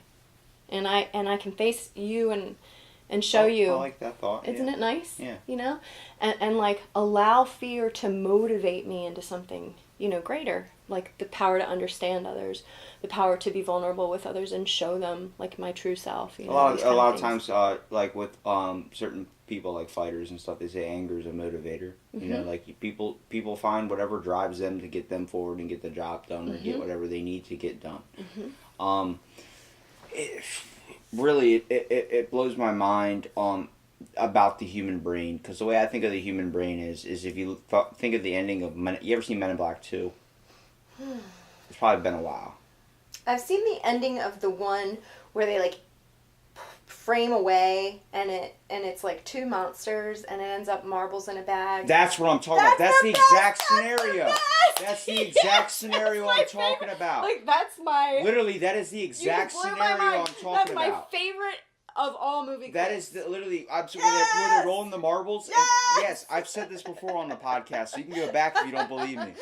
But you're like my little soul brother. the little galaxy in that, I believe, if you take that and start thinking of them as neurons, you take it and then you take the analysis of what a human brain looks like, what we know for it to look like. Totally. I believe our mind is like one giant galaxy. Imagine if our galaxy is in the mind of just an alien creature, and then it goes out farther and farther into these paradox realms. Or are we just marbles in a galaxy? Because there's multiple galaxies out there that are just getting flicked by bigger aliens in a bigger perspective. Like, it blows your mind in so many ways. But when you look at the mind and you start thinking of it as like a galaxy, there's all these different. That's like a perfect image for creativity. Like the colors, the swirls, the different mixtures and things, how your brain connects. It really, everything that drives, not even your mind, but memories, you know, thoughts, all these different things, emotions, they all control down into your head. And then you are surrounded by real and physical things, like feeling the desk or feeling the cold air, breathing into, you know, a deep breath and feeling that air. If you conceptualize seeing it fill up your lungs and like just fill up. Yeah, cool. And not even just that, just like if you start seeing like how we see with the nerves where it comes down like roots inside your lungs, start picturing that. And then if you take that and then if you conceptualize that with trying to quit smoking in a way, I would form this to quit smoking. Think of smoke filling up your lungs instead of air, and then those little roots, those little green healthy roots getting burned and slowly turning black and a little bit crispy. Wow. Like think of when you look at a lighter and you see it burn in the ash. You see that burning in the ash? Think of that happening into your lungs. That makes me not want a cigarette, you know? But you like have powerful visualization, my if friend. you use something like that and you find a way of looking at something through another perspective or something like that, you can truly understand something. You can truly conceptualize the need for it. And you're describing something that we use in in-depth psychology, which is the psychology that goes back to Carl Jung. And what you're describing is imaginal and the power of the sacred imaginal, the power of creative visualization. Because when you get conceptualizing what you just described, when you get like visualizing something like that and you can actually see it in that powerful way you just described what you saw, the subconscious mind doesn't know the difference when you're doing that kind of thing between true reality and what you're visualizing. So we can do all kind of amazing things with resetting belief systems, resetting, you know, the shitty stories we have about ourselves, this kind of stuff by you know, using creative visualization, by using that the power of the subconscious mind. Yeah. Do you think memory's awesome? Like, do you think memory's like pretty cool? How it can be linked to our sense of smell or something? Yeah, like, you where need we can to just smell look into a into store. implicit and explicit memory. God. You have a lifetime of nerding out ahead of you, and I am thrilled. You know what the funny thing is super I can awesome. study for the rest of my life, like if there are 1,000 hours in a day, and I still wouldn't be able to even scratch the surface bro, of what knowledge I is so gotten get out it. there. It's like, shit. Your mom will hit me up sometimes. She'll be like, "What are you doing?" I'll be like, "I'm studying." What are you studying for? I'm not doing it for Yeah, myself. exactly. Like I am in the middle of my books Put today. the phone That's on the way silent. it goes. You ain't doing shit. I like to nerd out. I love how you thought of the Men in Black scene that I was. I know, that blew my mind. Nuts, Yeah, man. yeah. Okay, but all right. So you ever heard of remote viewing? Yes. Okay, you know the story about men who stare at Yes. goats. You know that whole movie. You know how it's real, right? Yes, I do. I've Okay, never with seen George the movie Clooney? though, but Okay, I've the read movie's parts of the amazing. book that the movie came from. Okay, well that's a real situation. Yes. It's called the Jedi Project. Okay, Yes. at Fort Bragg. The remote viewing. Do you know what remote viewing is? Mhm. Okay. Do you know what psychic driving is? No. Okay. Psychic driving was actually developed by a guy named, his last name's Cameron. Forgot what his first name is. I have the documents on him. I got to print each out. It was all part of the Montreal experiments, which I did a fill in the blank on today that I'm actually going to post. But it was a form of experimentation where it was based around people with schizophrenia. Okay. What he used was to use sleep deprivation or sensory deprivation, electroconvulsive therapy, which is common treated with schizophrenia. Mm-hmm. They believe if you give you give your brain certain electrical impulses, you can treat this certain thing. But this was the U.S. government and Canadian government. What he did was completely wrong. He gave people LSD and Curier or Cura. I don't know it.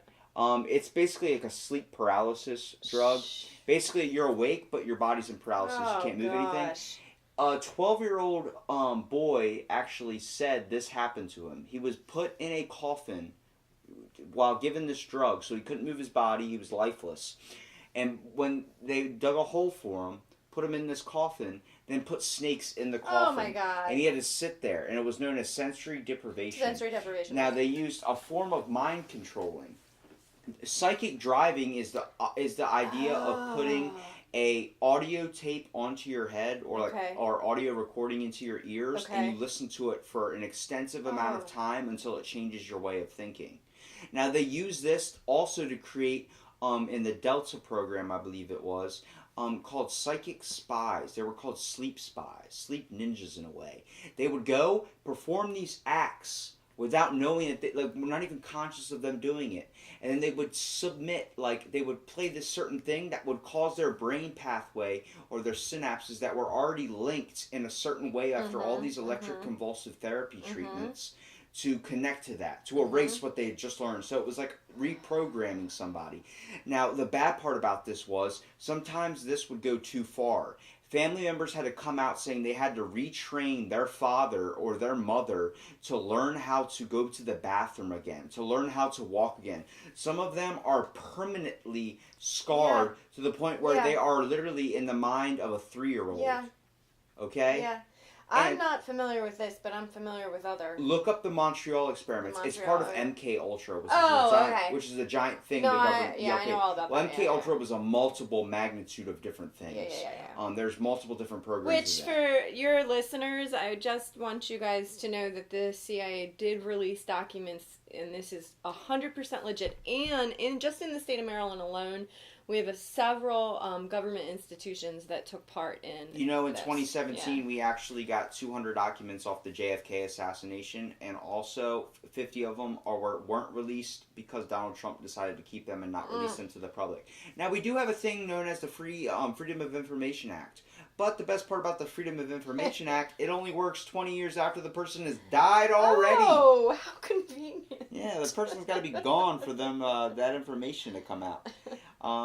But this guy Cameron, who did the Montreal experiments, it was part of MK Ultra. Also, Project Sunshine. I don't know if you ever heard of that.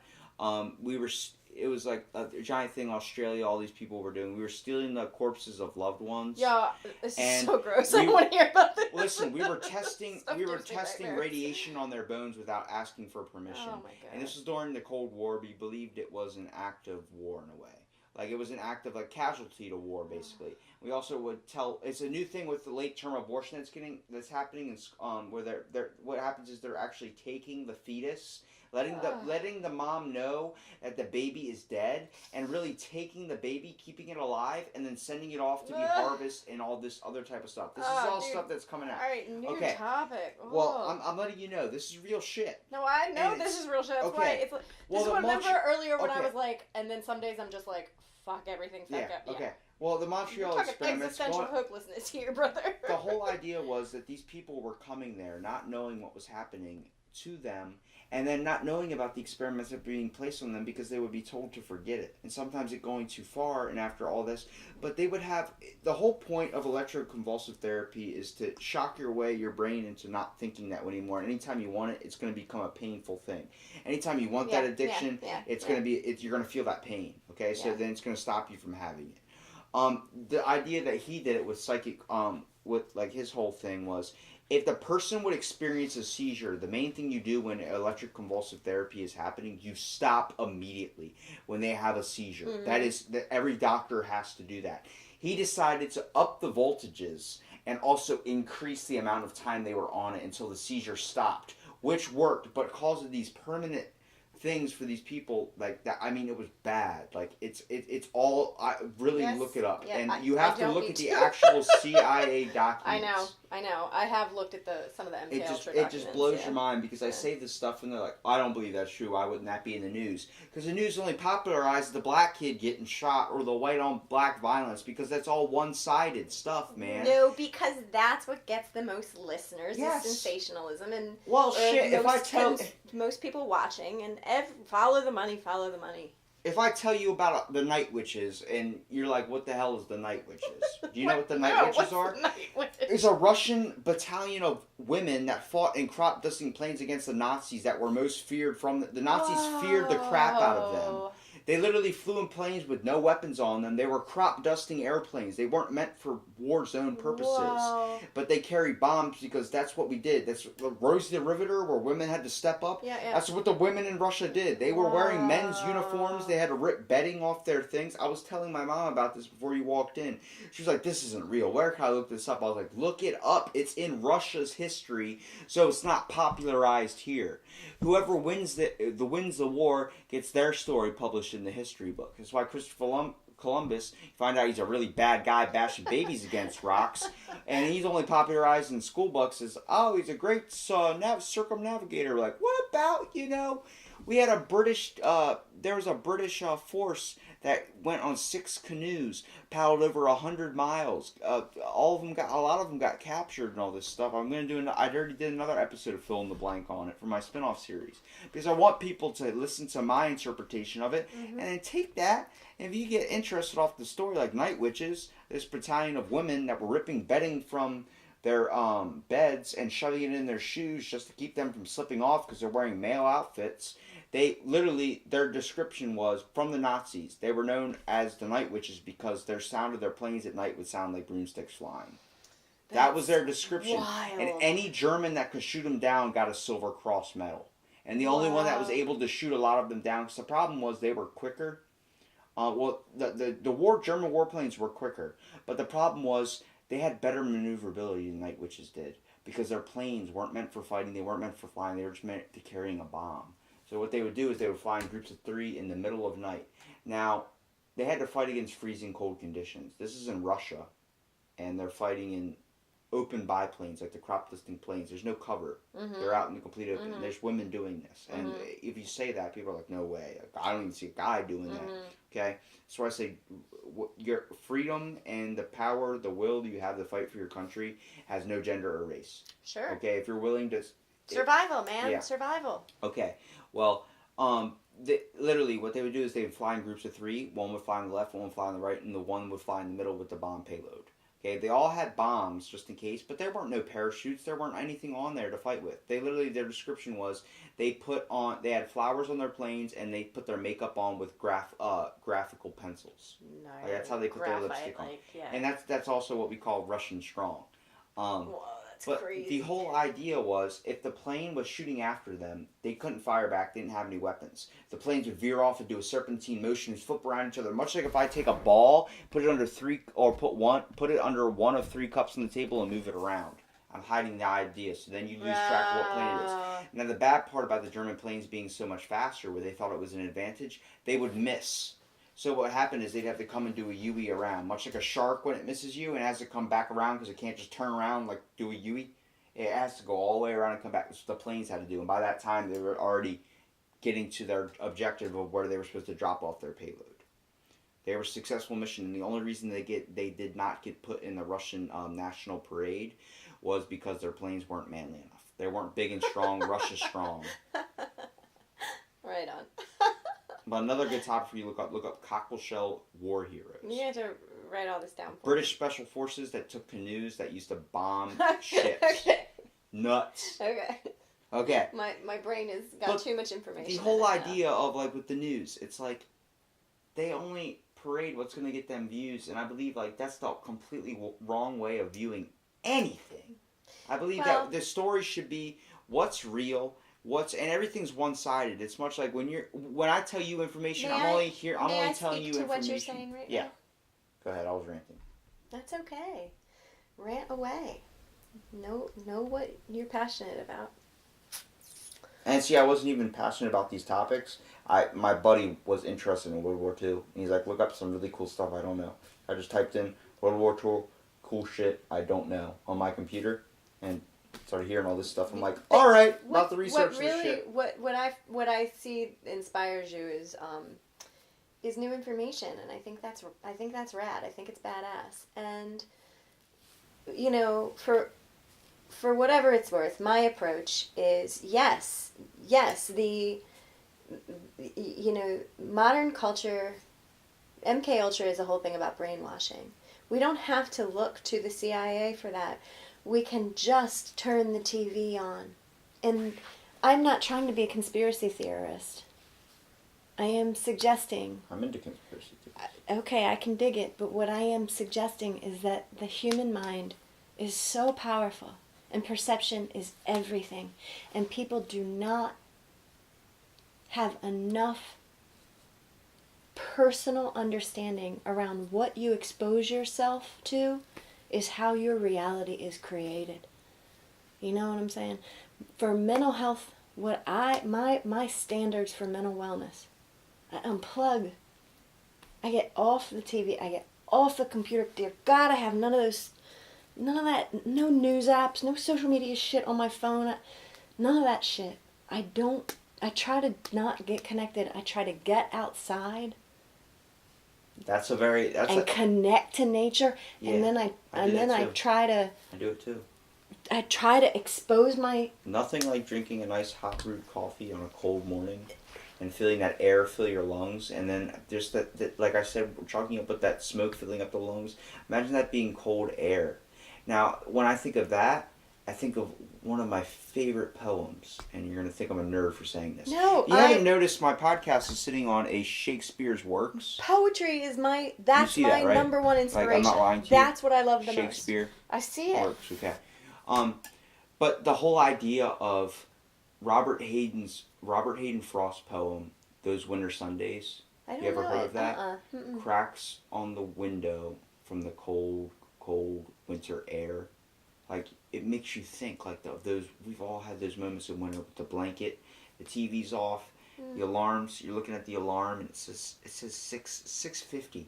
All right, 10 more minutes till 7, and I have to get up. And you feel the blue of the room, you see the blue of the room, you feel the air, and you're just wrapped in the blankets, and you're like, and you can when it snows outside and see the cracks in the window and the cold of cracking of the window. Right? That's what his poem is describing to you in words. And you're just hearing that, and you're like, and you think of those moments, and you're like, oh my God, when you're like, how can someone get interested in a book? If your mind has enough creativity to fuel what is basically a picture with words, you're taking that person's words. And I said, everyone has their own outlets. Where I can speak in metaphors and speak in like extreme visuals. Someone like Tyler Horton, I don't know if you know who he is. He does the radio announcement for Shorebirds and all that type of stuff, but he's a popular DJ. Very, very good with his voice. Very good at doing impressions and stuff like that. But his dad is not good at talking at all. But his dad is a famous or author, like very published writer. Oh, cool. And I said, that's his form of expression. Where you expose it with your mouth, he exposes it in his words. Where you start reading things, you're like, how can he not say a word to me, but he can write down 8 pages? Okay, but hang on, honey. So we got way far away from where I was heading with that. Actually, we didn't get way far away from it. What you did was you expanded where I was heading with it. Be mindful of what you expose yourself to, and the best way to do that is to get off the constant hits, the constant stimuli. Yeah, well, it's nice to unplug, right? Sure. And so you unplug now you can and take that. Let me finish. I'm about to say you can take that in 2 ways, though. Let me finish. The way you're taking is positive, but have you ever seen the But movie I haven't finished my thought. Okay, go. Okay. And so we get, when you're describing this poem and the cracks in the cracks on the window in the winter, what you're describing is what happens when you get into the right now. And when you get into the right now, your whole heart, your whole mind, after it goes through the detox of getting away from what we're addicted to. For sure. Right? That constant stream of information. I usually don't do that. Then your heart and your mind can open up to curiosity. And when you're curious, you find the things that inspire you. And then, when you find the things that inspire you, you find, meaning for your own life. You find that capital S thing, that authentic stuff that turns you on, that inspires you, that makes you want to understand big things about the world, or small things about the world, or whatever. That's the main reason why I shut my phone off during the podcast. I had to respond to a text because we have a field trip tomorrow that I'm supposed to be going to. It's all good. But I'm doing psychoanalysis on art forms. And, he read my paper in front of the class, and I was on my phone, and I'm sitting there, looking up articles, and, what I do is when I print out the article information and facts on the information, I go and then look up stories from different articles and then write down my own interpretation. I would make little notes into these things. That's awesome. I don't know if I have any of the... see this one right here? This is on the Dova chemical attack, and I wrote my own little interpretations, I bought multiple pen highlighters. I got one for us, another fill in the blank I can't really expose to, but Loch Ness Monster, Bigfoot, all that stuff. I'm sitting there reading it. Bigfoot, the reason why people think you wouldn't know Bigfoot's not a person. Okay, it's not a specific one monster type thing. It's a race of people. Bigfoot is a race. Okay. Which gives it a whole new light. Okay. But also Bigfoot has psychic powers. That's why people have never seen Bigfoot, because he makes you forget that you saw them. Really? Like nuts? Vampires? Yeah, but that's all that. That's just, it's just... Did you know vampires are real? Hey. No, for real. Look it up. There are people that believe that they cannot subsist unless they are drinking blood. Oh, there's a cult of people that did that in around the 1700s. It's also with the witch trials. No, homie, straight up in Baltimore. Evidently Baltimore is one of the most vampire-friendly cities in the country. There's people that put a pasta strainer on their head and worship a giant spaghetti monster. So I'm not against it. I know. If that's what floats your boat and it's not harming anybody, then I do not believe that it is a problem for me. It's not in my world. It's not in my realm. I don't have to worry about it. Same thing. It's just not in my realm. Now, where you have psychoanalyzed me, and you have been a therapist to me, really, in a way, with analyzing my own thing, can I do my own analyzation of what I've learned from you? Sure. Okay. Now, are you cold? Right now? Yes. You look comfortable. You got pillows stacked behind you. Yeah, I'm comfortable. Yeah. Now, you have the jacket covering over you. Mm-hmm. Are you hiding yourself? Because my belly hanging over my pants, yeah. Yes. That's where someone with body dysmorphia saw that originally when you first did that, and saw that as a cover up, because that's also something that bodybuilders do that do suffer from body dysmorphia, whether they always wear a heavy jacket, either because they're cold, but a lot of the time because they don't like having skin shown. Anybody that works, when they work, people that work at GNC and they have to wear those tight shirts, if you ask them how they really feel, a lot of them say they don't like it because they can feel their fat. They can feel the pinch. Even though you don't have any fat for me is I had my favorite country diner food at one of my favorite country diners, which shall go unnamed, tonight with my mom and my aunt. And I had a big old meal, and When I sat down, I was like, oh, hello, food baby. And yeah, that definitely made me feel a little It's a uncomfortable. comfortability factor. It's the same reason why, like, I wear a big jacket, and it's like, I hide stuff, and people are like, why? You're already so skinny. Yes, but you don't understand what it's like to feel. When your brain takes all your senses, and it feels like it shoves them in that area, so that's all you're feeling. You feel it. Yeah, it's so, uncomfortability right, factor. But let me, it's like for me, I hear where there's a similarity for us. For me, it's more about like, it was distracting to me. Like every time I looked down, I was like, "Daggone, that does not look, attractive to me." And so when my jacket, just for right now, is covering it up, I'm not being distracted, and I can pay more attention to what we're doing. Yes. So it's less for me, right? It's but less about. I was trying to compare it into how my situation. Yeah, goes. no, and I hear that, Okay. and yeah, thank you for that. I definitely understand that. I'm what I've come to understand with the close relationships, therapeutic relationships I have with people that suffer with body dysmorphia. Man, I have such empathy and compassion for it, because I know what a devil that is to live with. I mean, But even though you see that you don't have that problem of suffering from that, I know. But what I'm saying is, I'm not saying that. I'm saying, isn't it crazy how even though you don't suffer from body dysmorphia, it's how obsessed people are with another, comparing themselves to somebody else, whether it's something that they have, or whether it's something how they look, or it's something they don't have and something how they look. Everyone falls fault with that. It's so. Why does he have a brand new car and I don't? Why does he have $100 break or extra on his paycheck and I don't? Why doesn't he? There's answers to it all, but the whole idea of we're constantly comparing ourselves to someone else, whether it's quick little thoughts in our heads that pop in there, or it's whatever. And it's really difficult to understand. But once we admit that we all fall to it, and it's a part of human nature, much like curiosity is a part of human nature, our idea of wanting to know more that's out there, or something that's bigger than ourselves, it's the whole aspect of that. Yeah. And once we get down to that as a basis, and we admit to ourselves that is something that we all fall fault with, you find a more comfortability opening in the world. Well, and there's something fundamental inside of it that all humans do, which is we look outside of ourselves to better understand our own experience. So comparing oftentimes starts with what is a really healthy instinct, and it's I'm going to look to you to better understand my experience of living. But then when I look to you to put a label of if I'm doing good or not, then it becomes that comparing piece. Well, like I tell you, I can't tell you if you're choosing the right road in life. And that's it. And it's your path. You choose where you find. Do you feel like it's right? Do you feel like the steps you've taken, the steps you've overcome, and everything like that? I'm asking you.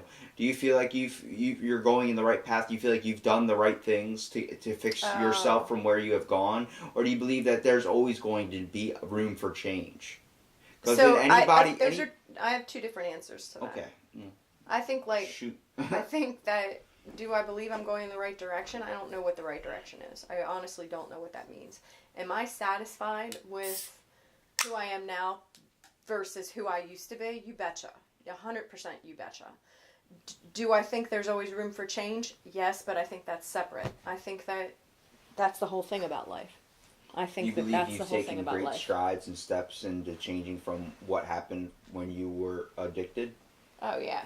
Now, you can't. I'm still going to be doing my therapy session on you now. Okay. I want to know, what were you addicted to? How did it start? What was the first time you did this? I want to know the whole story. You don't have to tell me every little, but I want to know when it first started. Okay. Well, the alcohol, and I was bar scenarios. No. My first drink, where I remember drinking to drink. We had just moved into a new home, and there was like a couple boxes of wine coolers in our basement. Oh, God. And I was upset about, I was 11, did I say that? I can't remember. And I was upset about the fact that we had moved. and we had moved out of a neighborhood where I had all kind of tons of friends, and now we moved into this place in the woods, and there was nobody around. and I went in the basement and I drank. I remember drinking a wine cooler. I don't remember how much I drank. And actually, what's coming back to me right now is a number of different times that I started sneaking wine coolers. It's funny. I hadn't thought about that in a while.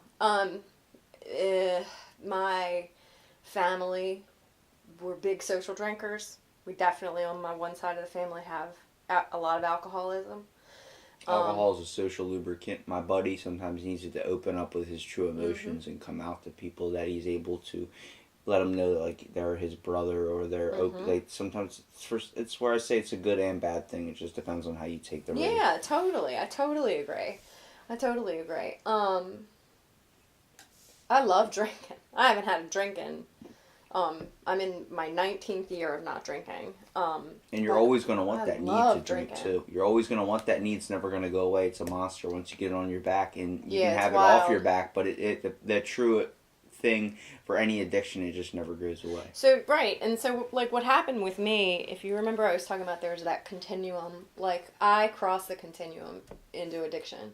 Like, my brain changed. And the reason I know that is because, I'll tell you, when I was 16, I think I was 16,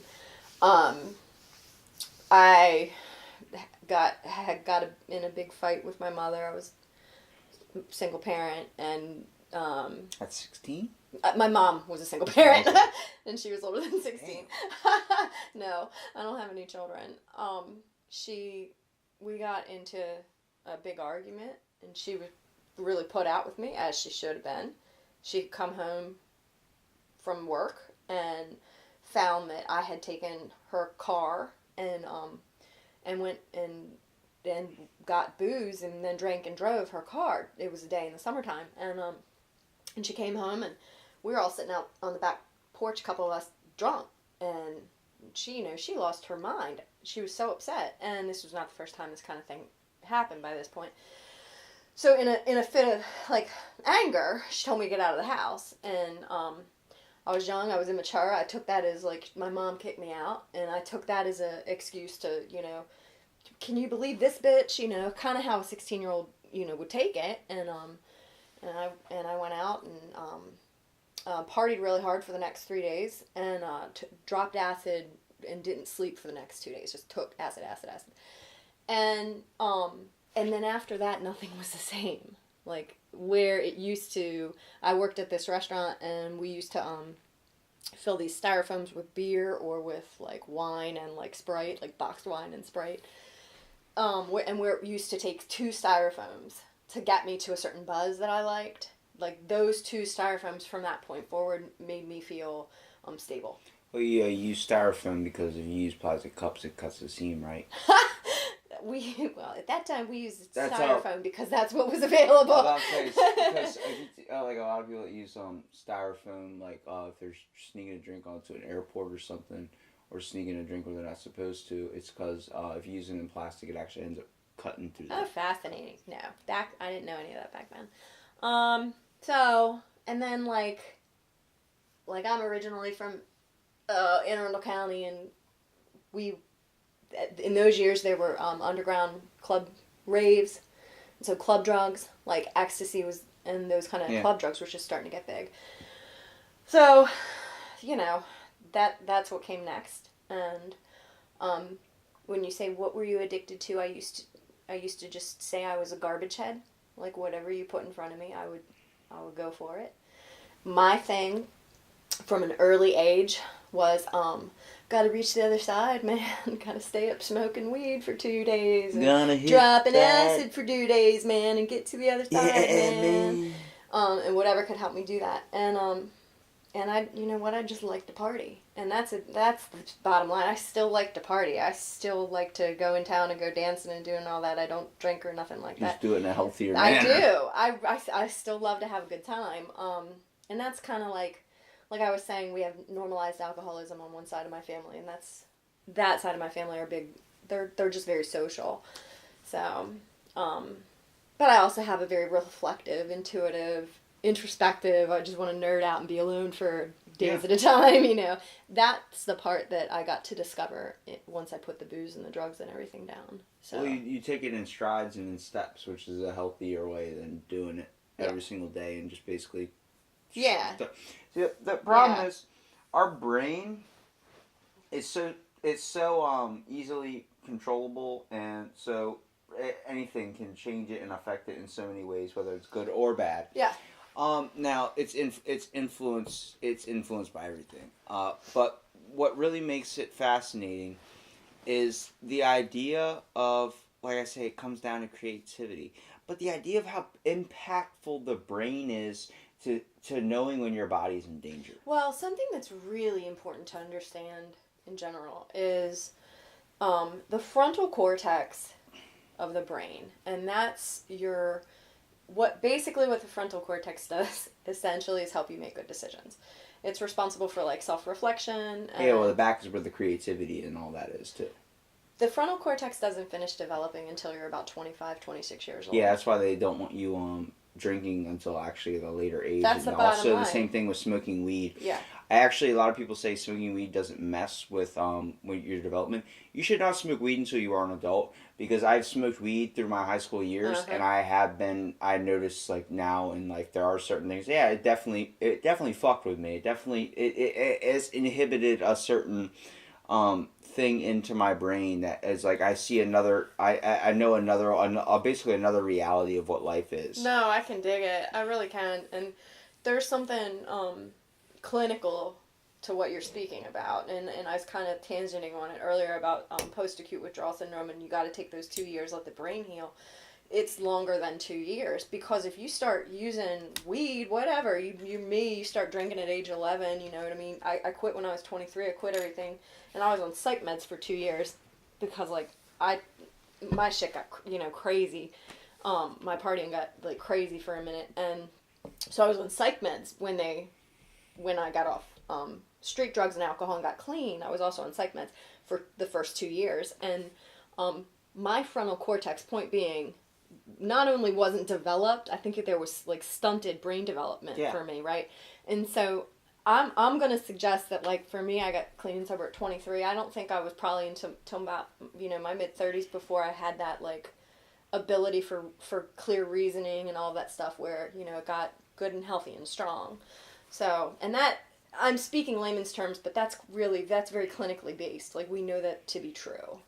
When people talk about you can't OD on marijuana, you can experience a thing called the overgrow effect.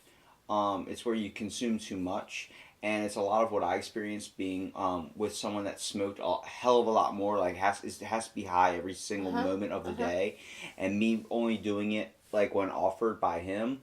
And it was the point where I would get so high I would end up putting myself to sleep or going to bed when people experience that or they get sick.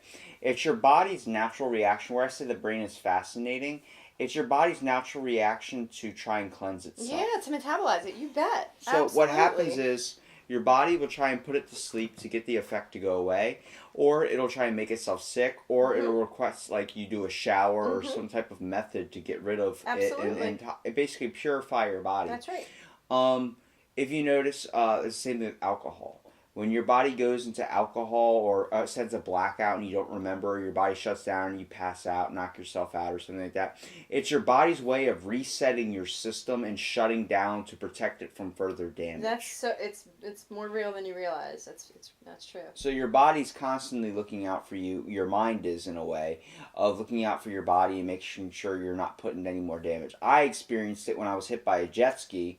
And my mind put myself on my jet ski, like my body did, before I could even have the processed thought that my back was hurt. I laid myself up upon the jet ski, stomach on the seat, and it's like my body knew my back was hurt before I did. And next thing I know, 10 minutes, like 5 minutes later, my adrenaline's gone, and I'm sitting there like, I can't move my back might be broken. That's crazy. And my body just knew it. It ripped me up on top of that jet ski, pulled me out of the water. Next thing I know, I went from shutting my eyes when a jet ski hit me to being on the seat of my jet ski, and I flipped off of it. I know I did. I was soaking wet. I flipped off of my jet ski, and knocked yourself out.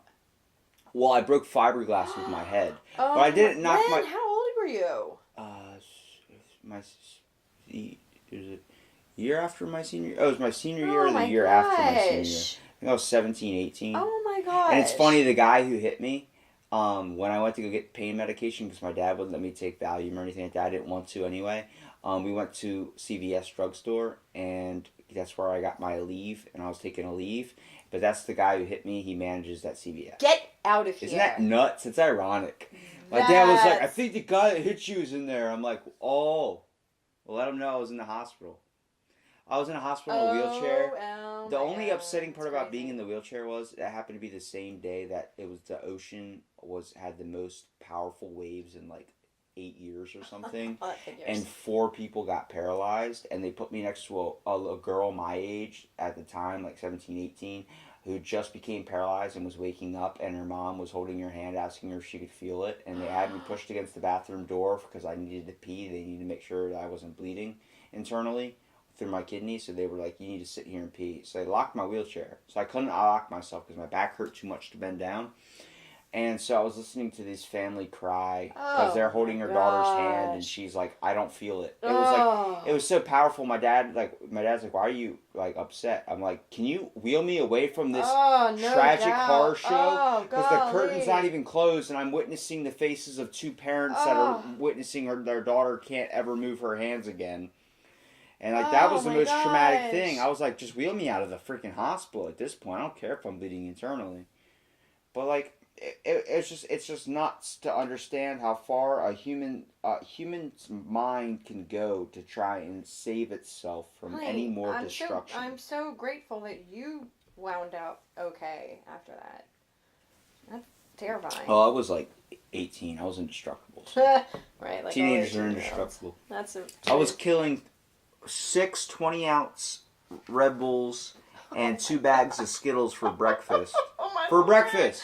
Holy Lord. All in like a 2-hour period. Oh my gosh. My brother's girlfriend's like, do we need to have an intervention and you stop drinking energy drinks? I'm like, I'm on 12 a day, so probably not. not. Golly, that has happened to me. Forget no about sleep, it. yo. Yeah, for real. Now it's coffee when you enter adulthood. Yeah. I'm trying to stay off that jazz. I have a cup, obviously. Look, they got a mocha syrup, skinny syrup downstairs I put in my coffee. Yeah. And you know what? They have that, and I just got done with birthday cake. Wow. It looked like I've had birthday cake before, yeah. It looked like Pepto-Bismol putting in your freaking coffee, but it's good. Yeah.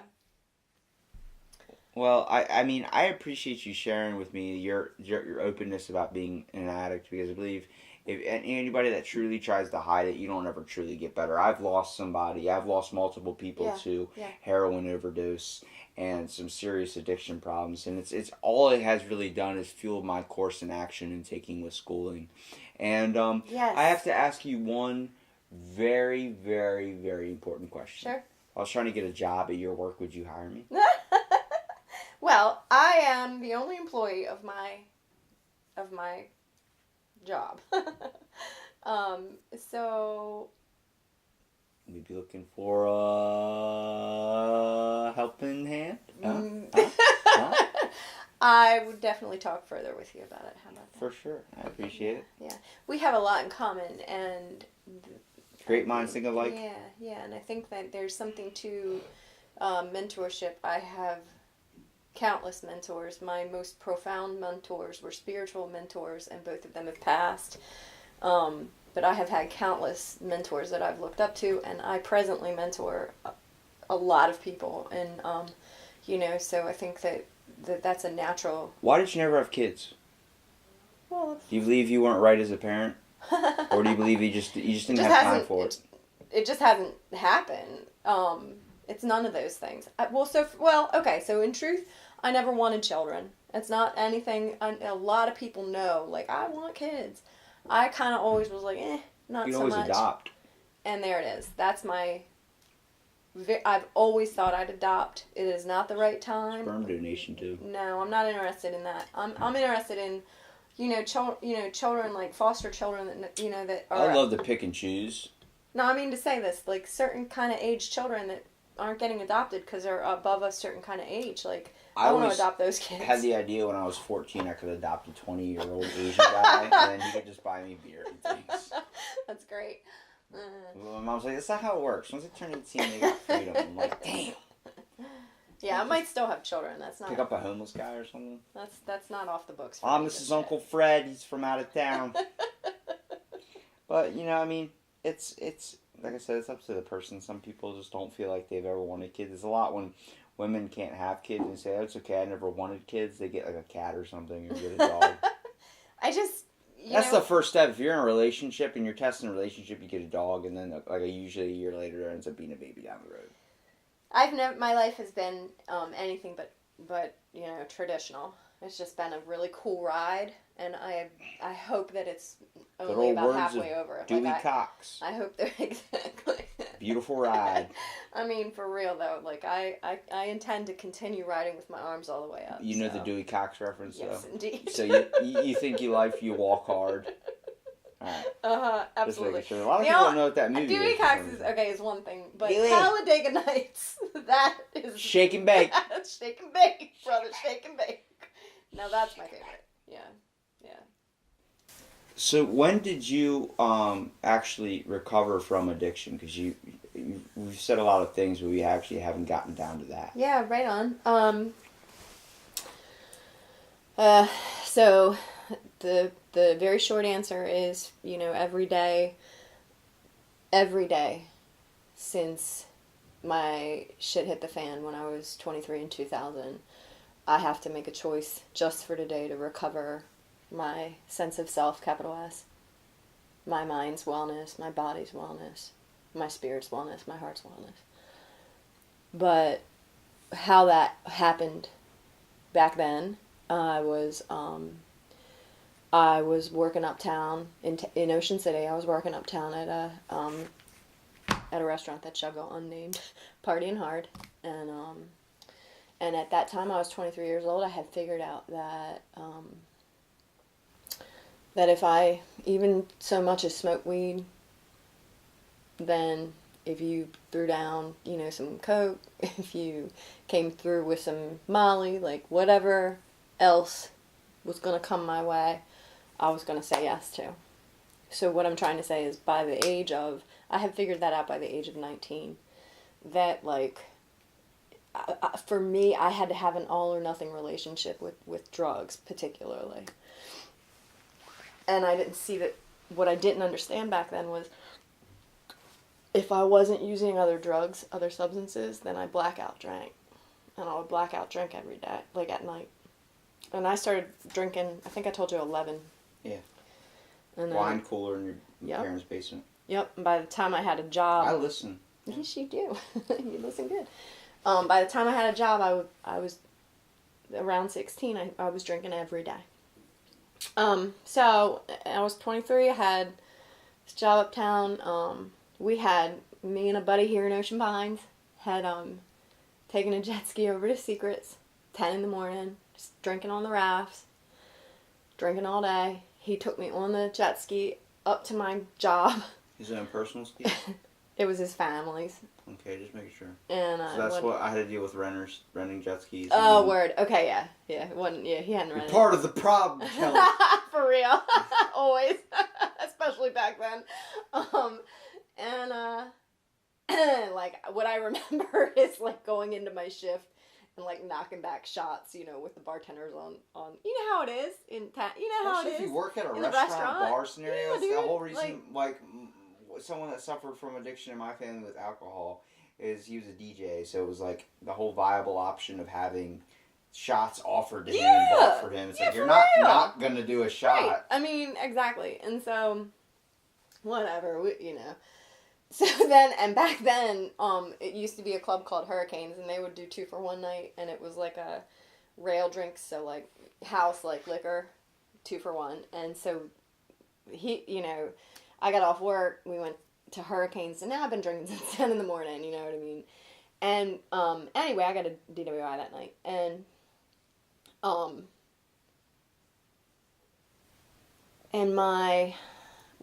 so what happened is my, oh man, this is hitting me. It's been a while since this has hit me. I think because it's not, you know, like I'm home, I'm here talking about it to somebody who knows the scene, you know, so it makes it more real for me than a lot of times when I'm telling the story, I'm not like so emotionally connected to the truth of it. You're saying you're emotionally connected to it? Yes. I'm glad. Good. For sure, it's easy. The podcast was a success. So, like I wasn't going to tell anybody in my family, and my uncle read about it in the paper, and told another uncle. And that uncle, like, you know, I go down on the beach, you know, one day, and that uncle kind of takes me up, walking with me, and speaks to me about it.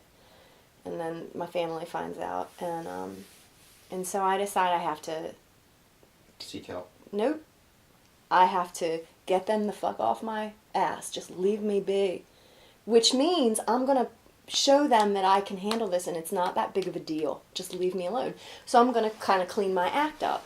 So I put together like Kelly's big last night out, and we do our big last night out, and I woke up in the morning and a guy I grew up with, he is not from this area, but we had lived together in town in 1995. He was a really close friend of mine, and I got a call the next morning that he'd had a heart attack. He was a big cocaine user, and he had had a heart attack and died. And so my mom basically was like, you can't stay with me if you're going to drink anymore. And in the morning of his funeral, I wake up on my mom's floor, don't know how I got there, blackout drunk, and I wake up to her kicking me, and she's looking down at me, her face is all crumpled up, you know, like, I told you can't stay in my house if you're going to drink anymore. And I remember thinking to myself, like, how do you... Kick out your kid. No, how do you live without drinking? How do you deal with one of your best homies just died without drinking, without at least drinking? Like, how do you, right? Like, I could not, that's what I remember from that time is like, she doesn't get it. You know what I mean? What's life without drinking? Like, not even what's life, but like, how? Like, how do you do it? I have been drinking every day since I was 16 years old. And so, what leads people to do drugs and do these types of things is also the feeling that they get from it, but life, they think, is just, a lot of them have the idea that it's chalked up to be boring, and it's chalked up to be nothing missing without it. But that's... if you don't have anything to spice it up, what's the point of living? But that is so real to me. I mean, like, you gotta think, like, for me, like, I'm coming of age, like, in the, like, the Kurt Cobain years and then, like, the Biggie Small years. Like, I mean, it was a party time, you know, and like it's 1999. I mean, it was before that, you know, and like we were, you know, yeah, and it was a whole like lifestyle, and I was really attached to it. I did not have an identity of my own. I did not know how to live life without substances, and so, anyways, she kicked me out. My aunt and uncle who I stayed with in the Pines kicked me out. My aunt actually said to me, "I love you because you are my niece. I do not trust you around my children anymore, and I cannot allow you to live in our house anymore." She kicked me out. And so I put myself into county-run treatment, and I was obligated to go to some 12-step meetings, and in a 12-step community, I met this guy. He was a Native American shaman. I think I mentioned to you that my spiritual mentors have passed. He was my first spiritual mentor, and he made a big difference in my life. He had a major impact on me, and I have actually a podcast with a spiritualist, so I know you're talking. That's super cool. You know, so that's kind of how it happened for me. But what I want you to know is like, you know, rest in peace, Fannin. That's who died. That I have a little tattoo here. That I turned my life around after, you know, his heart attack. But he was the first of, I would have to count on my fingers and my toes, and I wouldn't be able to count how many of my people coming up are gone now. And so, you know, early on, I had a chance, I had a crossroads put in front of me. And I had another homie that, a guy who's from the Pines, and he passed in 2007. And we lived together in 1995 in town, the same house. Fannin, this other Kevin James was his name, and Famous actor. same as the actor, not the same King person. Queens? But I remember, like, me and Kev, he went through rehab the same year, and I was walking on the beach one time. It was like in September. I hadn't drank in a month. August, I got arrested in July, the end of July in 2000, and quit drinking on August 5th. And it was in September, and I was walking on the beach, and Kev and I used to work on the pier. Like, we ran some betting games, and he did Fool the Guesser. And I hadn't seen him in a couple years, and I was walking up the pier, and sure as shit, there's Kev, like, on Fool the Guesser. We lived together, like I said, in 95, me, him, and Fannin. Now Fannin's gone. And here come, here, me and Kev, like, old, like, reunion style. I've known him since we met at the beach club in town when we were 11. And he told me he just got out of rehab, too. And we were, like, hugging and loving on each other about, like, friendship, like, oh my God, like, we got the second chance, and I remember him saying to me, like, I drink a beer every so often. And I remember that moment because I had come to understand about myself, like, when I drink beer, eventually I will use drugs. That's who I am. Mm. Kevin never got that, So he died in 2007. So our boy that gave his eulogy, he died in 2015. And when he died, that's the year that Heidi started the Worcester Warriors. And that's why I got involved the year that our boy that gave Kev's eulogy died. Well, she explained setting up these stuff for her son to go to. And I was telling her, from my perspective, what you're doing is what a mother has to do, or a parent has to do to help their kid get off of something so dangerous as addiction. But you're also piloting his own, or you're driving his own car for him. Sometimes the person needs to set the stuff up themselves. If I rely on you to fill up my gas tank every time I'm going to need gas in my car, eventually I'm going to just expect that to happen. It becomes a reward system type I agree with deal. you. You're so right about that. And also remember this part. Sometimes people need to learn to drive, and they need help with that. Yeah. So it's both, if that makes sense. Well, it's good to have a guiding hand in things, but don't let it be the controlling one that takes the wheel. Good. So I super duper appreciate the chance to sit down and talk with you. This has been awesome. I appreciate you being very open with that story. I definitely feel a little bit like I've definitely gotten to know you better through these 2.5 hours basically that we spent together. But it's just great to understand that there's someone out there that's doing a form of healing and helping people out there too in their own individual way. Yeah, thanks, Robbie, and you too. Thanks. You too. Thanks again for being on the podcast. Thank you for having me.